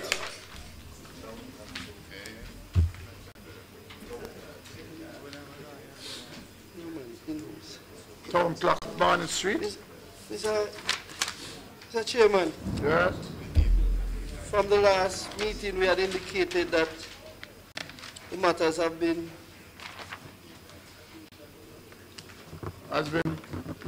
the project has been completed. Yes, sir. So you need a motion to remove it? Yes, sir. Can I have a motion? Moved by Councillor Sinclair, seconded by Councillor Cook. All in favor? Good. Upgrading of one-man beach. The request, Mr. Chairman, was that we would do a design for a changing room and a shower, which will be adjoining the whole hospital park. And we are in the process of doing that design. So can we expedite the process? Remember now, Aquasol Beach has been closed, and that is where the citizens have to be using. Can we set up something temporary there? That at least when people can go there, we have Christmas coming up, and I'm sure that Aquasol might not be even opening by that time. So can we speed it up?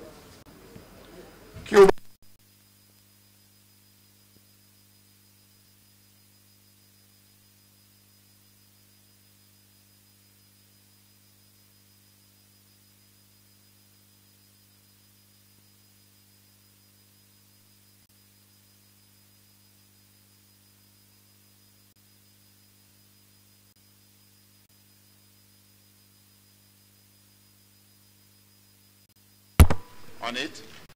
Also, the NWC resolution, we were still awaiting a response from the ministry. It has to do with whether or not we can go through that resolution. We were advised that it may conflict, but we are still awaiting some documentation so that we can remove it from the minutes. The sale of community land, that process, Mr. Chairman, is supposed to be well on its way. We have done what we need to do. We have delivered the titles to the lawyer of the vendor, and they are now in the process of doing the transfer. The director of planning reported on that matter at planning, and I think we are satisfied now that the process is moving at pace. I see the councillor from the Montego Bay East looking at me. All right. We are now street within the... Mayor's announcement. No, go continue down to... Where page are we? We are at 2108.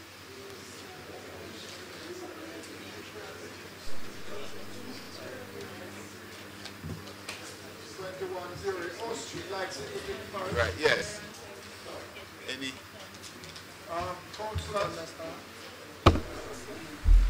Wow. That's not looking good. Councillors, I've gotten a report from JPS as it relates to installation of LED lights. So far, they have installed a total of 4,769 new LED lights, which that would represent 71.3% of the total that they will be installing. And I will give a breakdown. Cambridge Division, 3. Granville Division, 285. Montego Bay Central, 498. Montego Bay North, 1,079. Montego Bay Northeast, 312. Montego Bay South, 309. Montego Bay Southeast, 301. Montego Bay West, 778. Mount Salem, 884. Salt Spring, 1,012. Somerton, 3. Spring Gardens, 1,115. Springmount, 112. And this was up to the June to September. So a total of 4,769 lights, or 71.3% of the total, which is 6,691, has been installed so far. Lights are being installed along the Old Cook Boulevard. I think they are somewhere in the vicinity of the old fire station. I was promised that they were having a little challenge, but it will be done very, very soon. But we can see the difference when we travel within the city. And in fact, our municipal building here, right around it, it's well lit. So JPS is living up to their commitment. But what I would love for them to do, and I think we need to have a sit down with them, but what I would advise councillors to do, which I don't, or Mr. Lee, the survey that was done recently with those holiday workers from the Ministry of Local Government, that information that they gathered, where is that information? Well, let me process the chairman as compliant report. It was not complete, but I guess by the end of this meeting, Please, let us have it completed because we will be sitting down with JPS for them to install some of those lights that they have removed from other areas that were working, to be placed in those areas that we have defective lights. So we need to have that survey division by division so we can engage in a discussion. So please let us have it so we can sit with JPS to see how best we can partner with them to have some of these lights replaced. We are on resolution. We now on Mayor's announcement.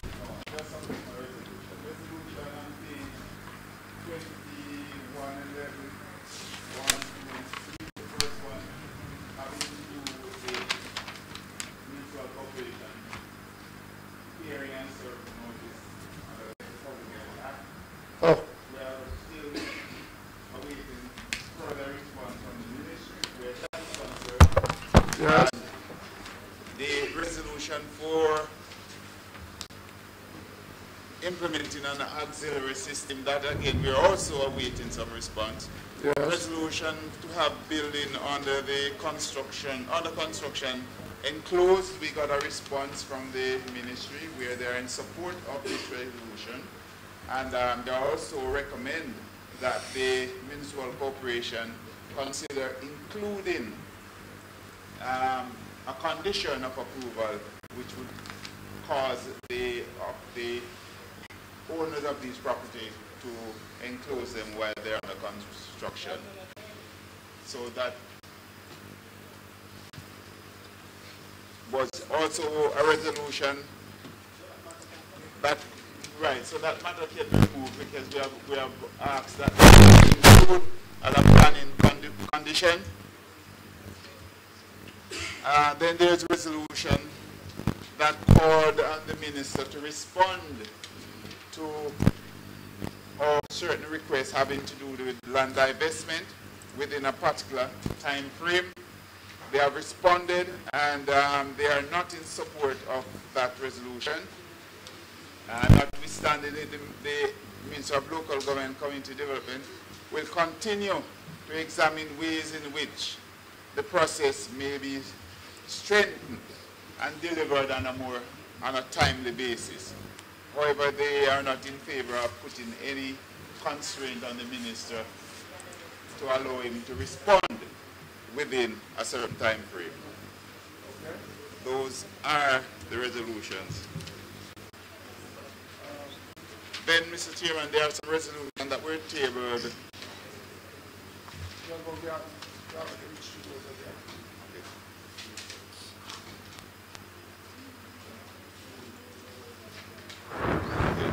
Yes, those are the resolutions, Mr. Chairman. So we're now at the Mayor's announcement.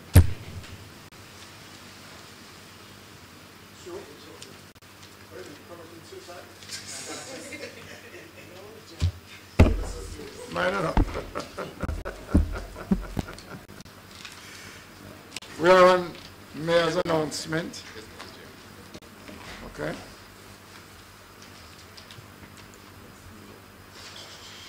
Hurricane relief.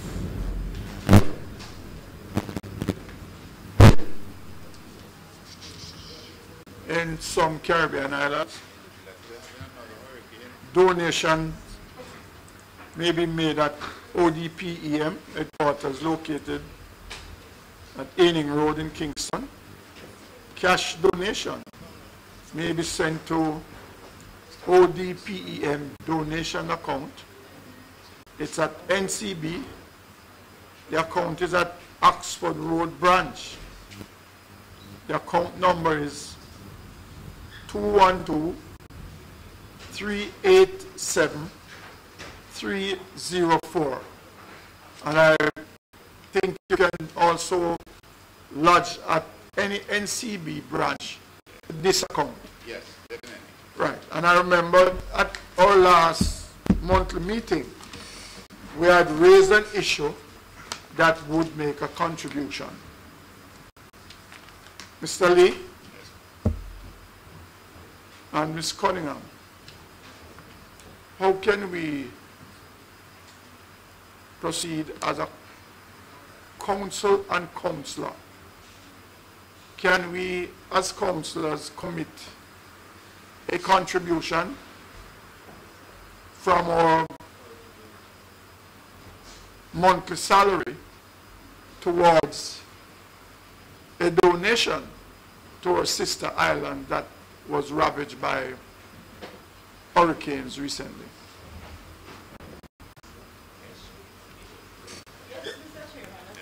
That can be done. If what do you think would be a reasonable offer from us? No. The councillors, the staff is going to do it also, you know.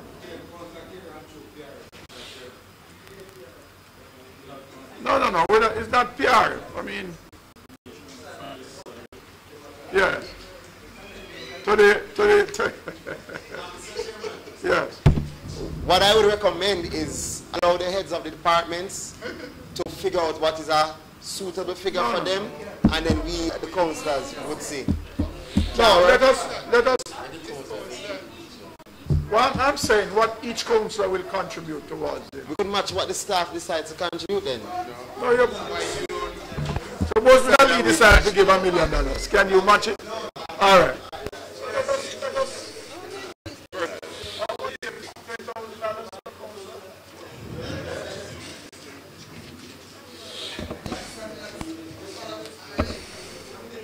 Councillors, what do you think? $10,000 each? I don't think that's less than 100 years, you know.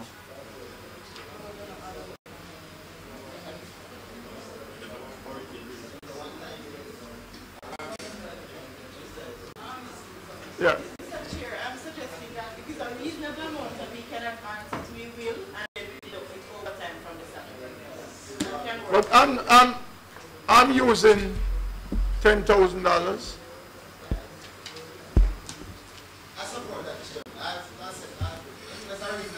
Okay.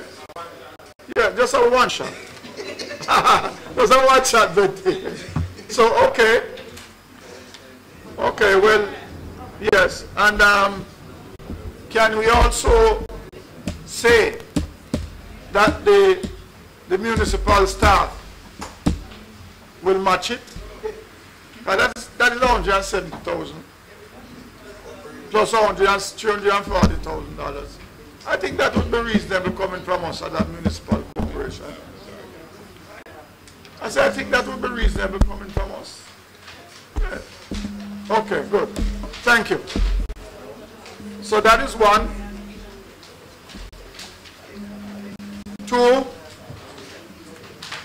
the Montego Bay Chamber of Commerce and Industry will be having their yearly expo at the Montego Bay Convention Center between the 13th and the 15th of October.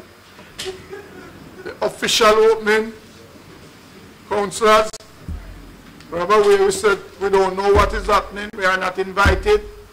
I'm saying that this is an invitation that we can all attend the Montego Bay Chamber of Commerce and Industry Expo between Friday and Sunday of this week. Civic ceremony, Sam Sharp Square, on Monday at 10 a.m. Please be there on time.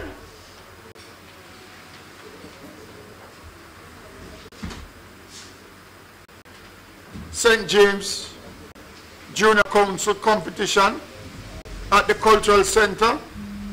That will take place on the 26th of October.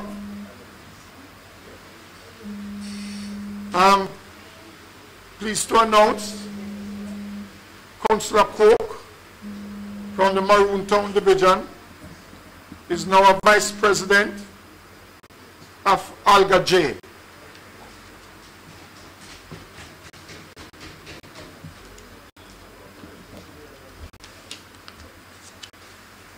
Local Government Month, and I'm sure that all councillors have gotten a diary of events for Local Government Month.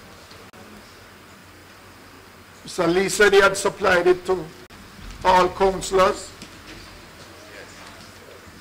And please take note, there are a number of events that as councillors we are required to be there.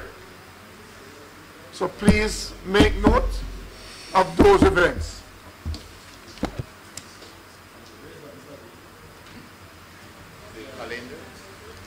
Between the 16th and the 23rd of October, the Mayor, Councillor Crawford, and Francine Lawrence will be journeying to Angzo International City Mayors Conference.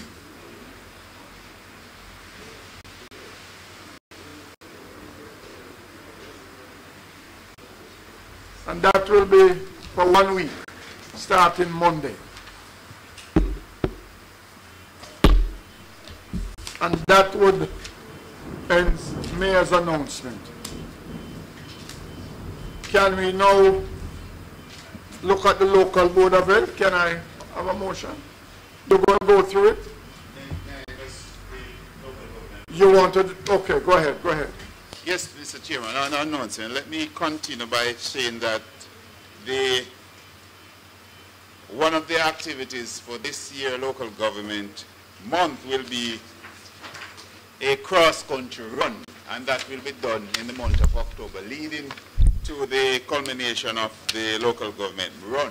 What it will see is the local government minister's message and the Prime Minister's message being delivered to all mayors in all the various municipal corporations right across the island. And so there are different days that is designated for different parishes.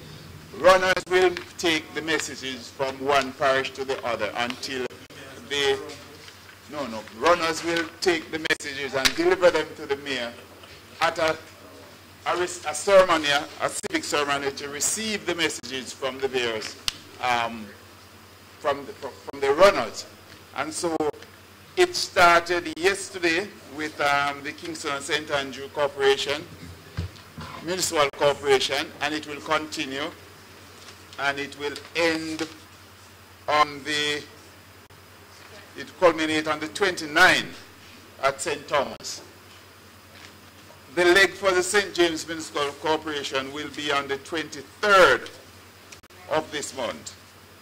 And what it will see is runners starting at the Great River, at the border of Hanover and St. James, to be the 23rd. So we would want councillors to be on email, and if not, I can make them available. But the date to be highlighted is the 1st of November, which would be the local government Youth Month launch. That will be in Trelawney. And then on the 8th, they'll have a property tax town hall meeting in Westmoreland. On the 9th, you have a special meeting in council in Westmoreland. On the 10th, Youth Mayor robing ceremony, and that will be at all local authorities. So their individual activities to culminate that activity. For this municipal corporation, we have already announced that we will be having a local government fund day, and we will finalize those dates so that councillors will be made aware of that. All right, so those are the activities for local government month. Mr. Lee, what I would like for you to also announce that we will be seeking to complete the renovation for the staff on the first floor, so we can have it officially open for local government month. Right. And let us see if we could get the Minister of Local Government and Community Development to be a part of that program. Is it 20? What date we had said, Miss? 29, 27? All right, yes. So one of our initiatives is to improve the welfare of our staff members, and so we are renovating a section of the first floor to be used as a homework center for the children of staff who during the afternoon they have nowhere to go, so we are trying to facilitate them by creating a space so that they can be properly cared for, while at the same time they can be assisted in completing their homework and any other educational activities that they may need to complete during the time while the parents are still at work. So we are renovating a section for that, and that we are expected to be complete so that we can have an opening also in November. The date that we are looking at is November 27th, and that is subject to the availability of the Minister of Local Government, which we want to be here to open this facility. So we tentatively we are looking at that date. If it is not available, then we will ship it to one day within that week, depending on when the ministry is available. Right. I understand that that might be a parliament date, so we may have to ship it to a date between the 28th or the 29th. But I am not sure, but he's stated to be here at our December meeting. Okay. At our December council meeting. But I would love for it to be done in local government month. Yes.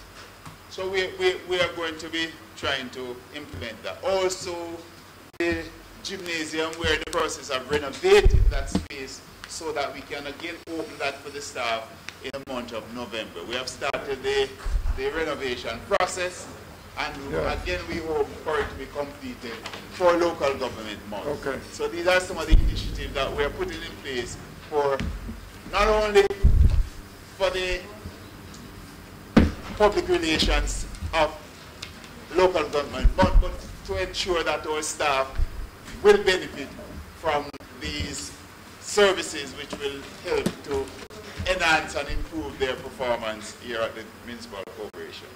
Okay. So, and that will culminate with our fun day at the stadium, the Catherine, what's the name again?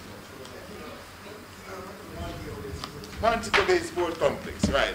We will have not only a fun day, a fun and wellness, so it will comprise of sporting activity, fun, and also we will be trying to do some educational program having to do with wellness for our staff. So those are the activities that we are planning for local government month, and we crave your support as we try to move forward. Okay, thank you. I'm going to ensure that this calendar is circulated again. And I said to you, Mr. Lee, let us do it in the hard copy form and give it to each council. All right, we will. I'll get them copy and leave it in the Good, thank you. Dropbox. Thank you. Local Board of Health, can I have a moved by Councillor, second by Councillor Murray, all in favor? Yes, Mr. Chairman. From local government. Reference from the Public Health Committee,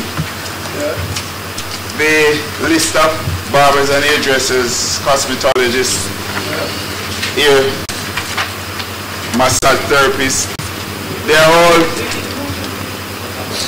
beauty therapists, cosmetologists, they are all reviewed at the public health meeting. They have fulfilled all the requirements and have paid the necessary fees to the parish council, and therefore I need a motion to accept that. All right, thank you very much. Municipal matters. No, local board of health, Mr. Chairman. Continue. Mosquito control within the parish.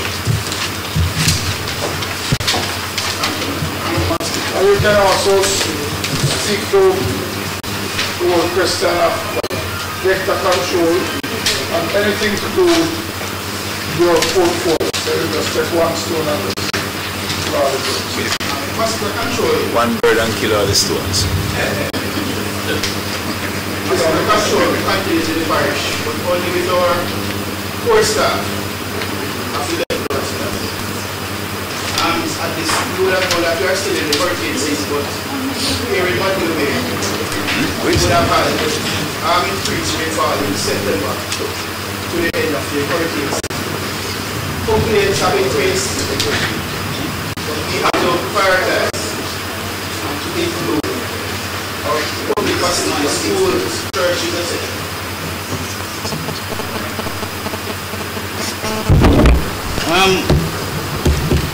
We want to, in a better way, service the parish.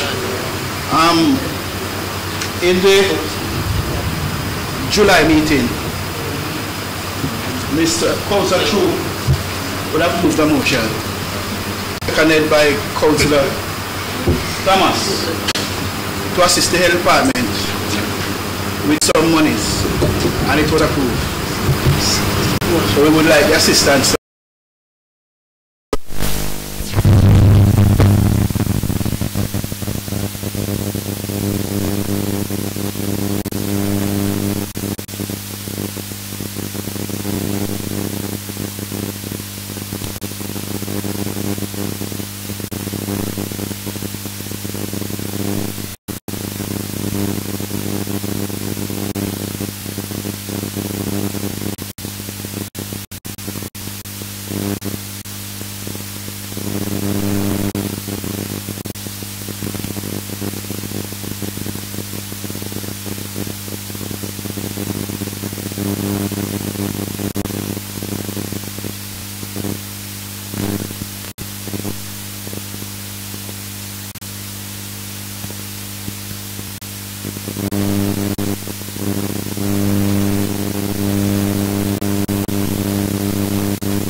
we want to, yes, we want to have later opening hours where it will reduce the costs and the health department for security.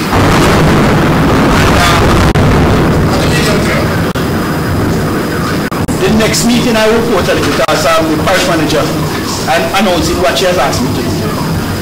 The other two facilities is the Adelphi police station, which will be removed to the Adelphi Health Center, that new facility that is being built. So we'll have all those facilities located one place. And the new health center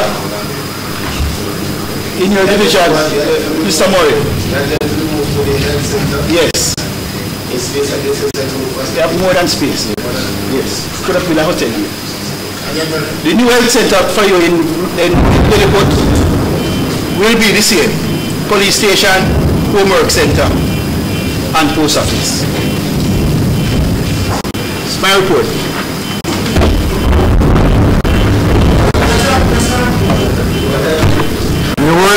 But I think that's a good suggestion. Just a follow-up. And the recommendation. No, I love the idea, Chairman, to be but why are we spending now X amount of dollars to upgrade the center as we speak?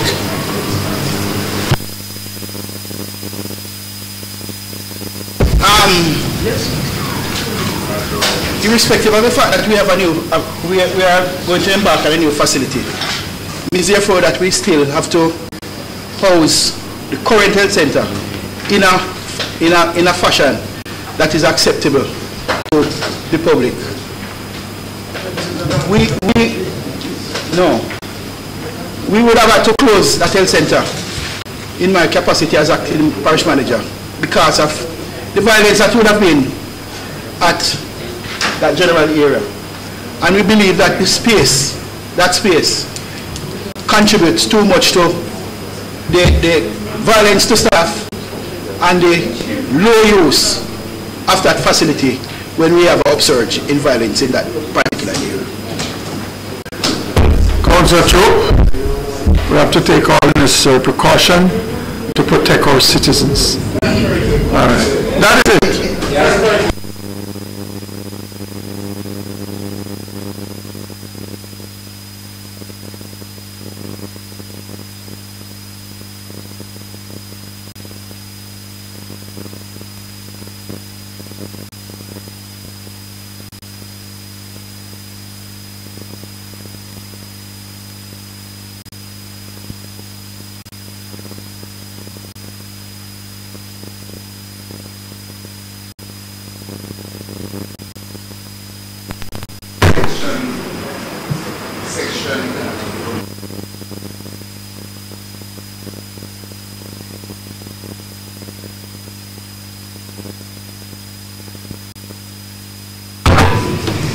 Council shall have monthly meeting. It has been amended to read except for the month of August, during which no monthly meeting may be held.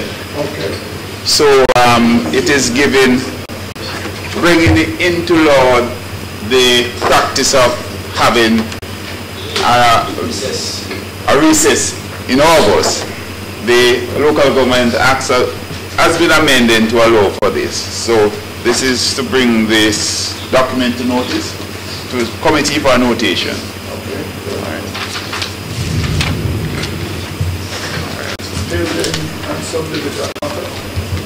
No other? Ready. Nothing?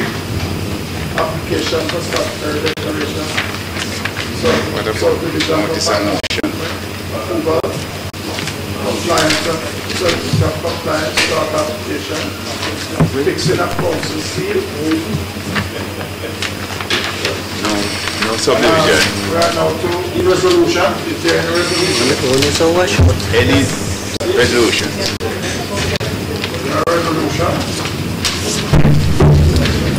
Mr. Chairman, it's a resolution composed by Councillor Richard Vernon, but due to his absence, I have taken on the task to move it. Resolution to upgrade the 4th floor of the Municipal Corporation to accommodate 15 office cubicles for councillors. Whereas according to the Local Government Act, a councillor is a person who by virtue of being elected in accordance with the 8th Schedule of Representation of the People's Act is entitled to sit on the council of a municipal corporation, city municipality or town municipality. Whereas councillors are not just expected to participate in the decision making of the council and to represent the local community, but also from time to time needed by constituents to act as a brother, a father, a councillor, and an advisor. Whereas some councillors are justice of the peace or soon to be justices, which is also a status that entertains private counsel. Whereas councillors are not able to operate or afford a fully equipped office for the aforementioned public services. Whereas councillors need a functional office to render purposeful service to their divisions, constituents, and by extension the municipality. And whereas the municipal corporation is not seen as a partisan office, but a neutral, non-political institution. Be it resolved that it is necessary for councillors to have offices at the corporation for the need of consulting, advising, meeting with constituents, and to properly function in a meaningful sense where the business of the corporation is concerned. And be it further resolved that the Department of Roads and Works do an assessment of the 4th floor for the corporation's building for an upgrade to incorporate 15 office cubicles, each comprising of 1 desk, 3 chairs, and 1 computer. And be further resolved that this design and report must be presented at the next sitting of our monthly general meeting. Thank you, Mr. Chairman. Each compromising.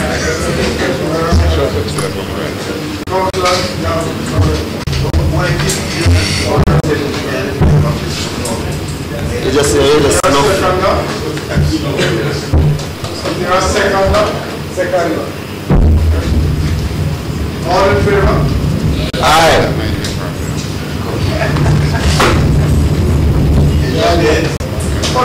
But on a serious note, there's no doubt that councillors, we might be trivializing the matter. But as councillors, we have an awesome responsibility.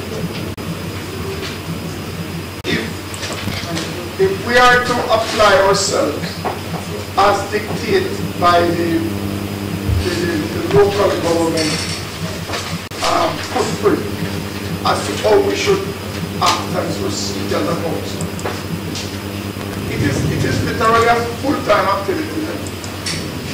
And you have to ask yourself the question, where would you do this, do all these activities from? I'm not sure we can look at so many cubicles. Because right?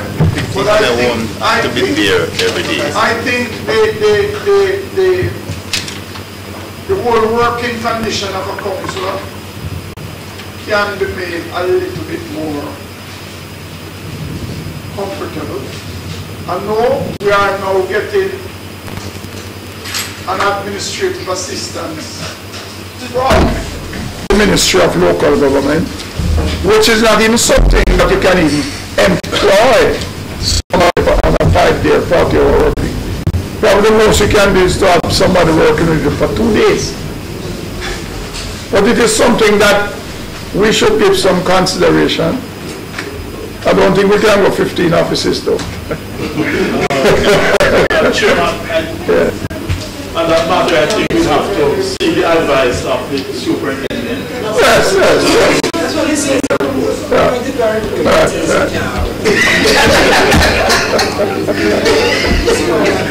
No, let us, it is Councillor, the resolution is Councillor Vernon, but I think that, we can look at it somewhat. Please, we need to work in comfort too. Thank you.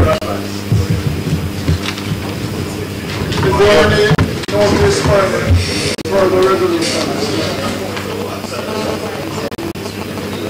Is there any? Yes, Mr. Chairman. Any other business?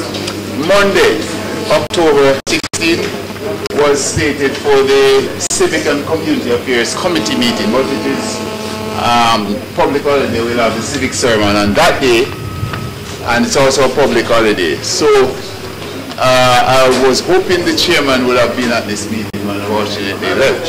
I had discussion with the clerk, and it was felt that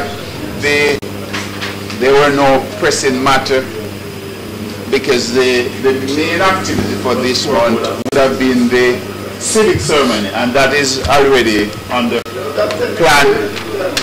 And so the suggestion was being made that we, if it is the council's desire, we postpone the community and meeting for next month, until next month.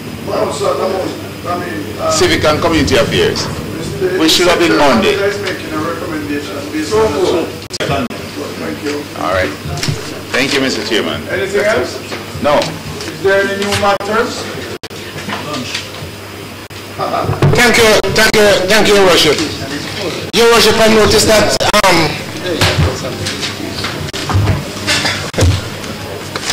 in the coming into the council, there are some portraits of Minister. But I would want you to go a little further by putting on some nameplate on them, because a couple of days ago there was a kid came in, look at the pictures and they don't know who they are. So I want you to go a little step further and put on names so they can identify them by name. Huh? Something like that, that's why it says it takes a child to lead us. Huh? It takes a child to lead us. How could that pass PR? I please update picture of our minister of You want him with the beard now? You want him with the beard? I'm going to tell him now. I'm going to tell him. Any other new matter? Is that a question yet? There be no new matter. This meeting now stands adjourned for lunch.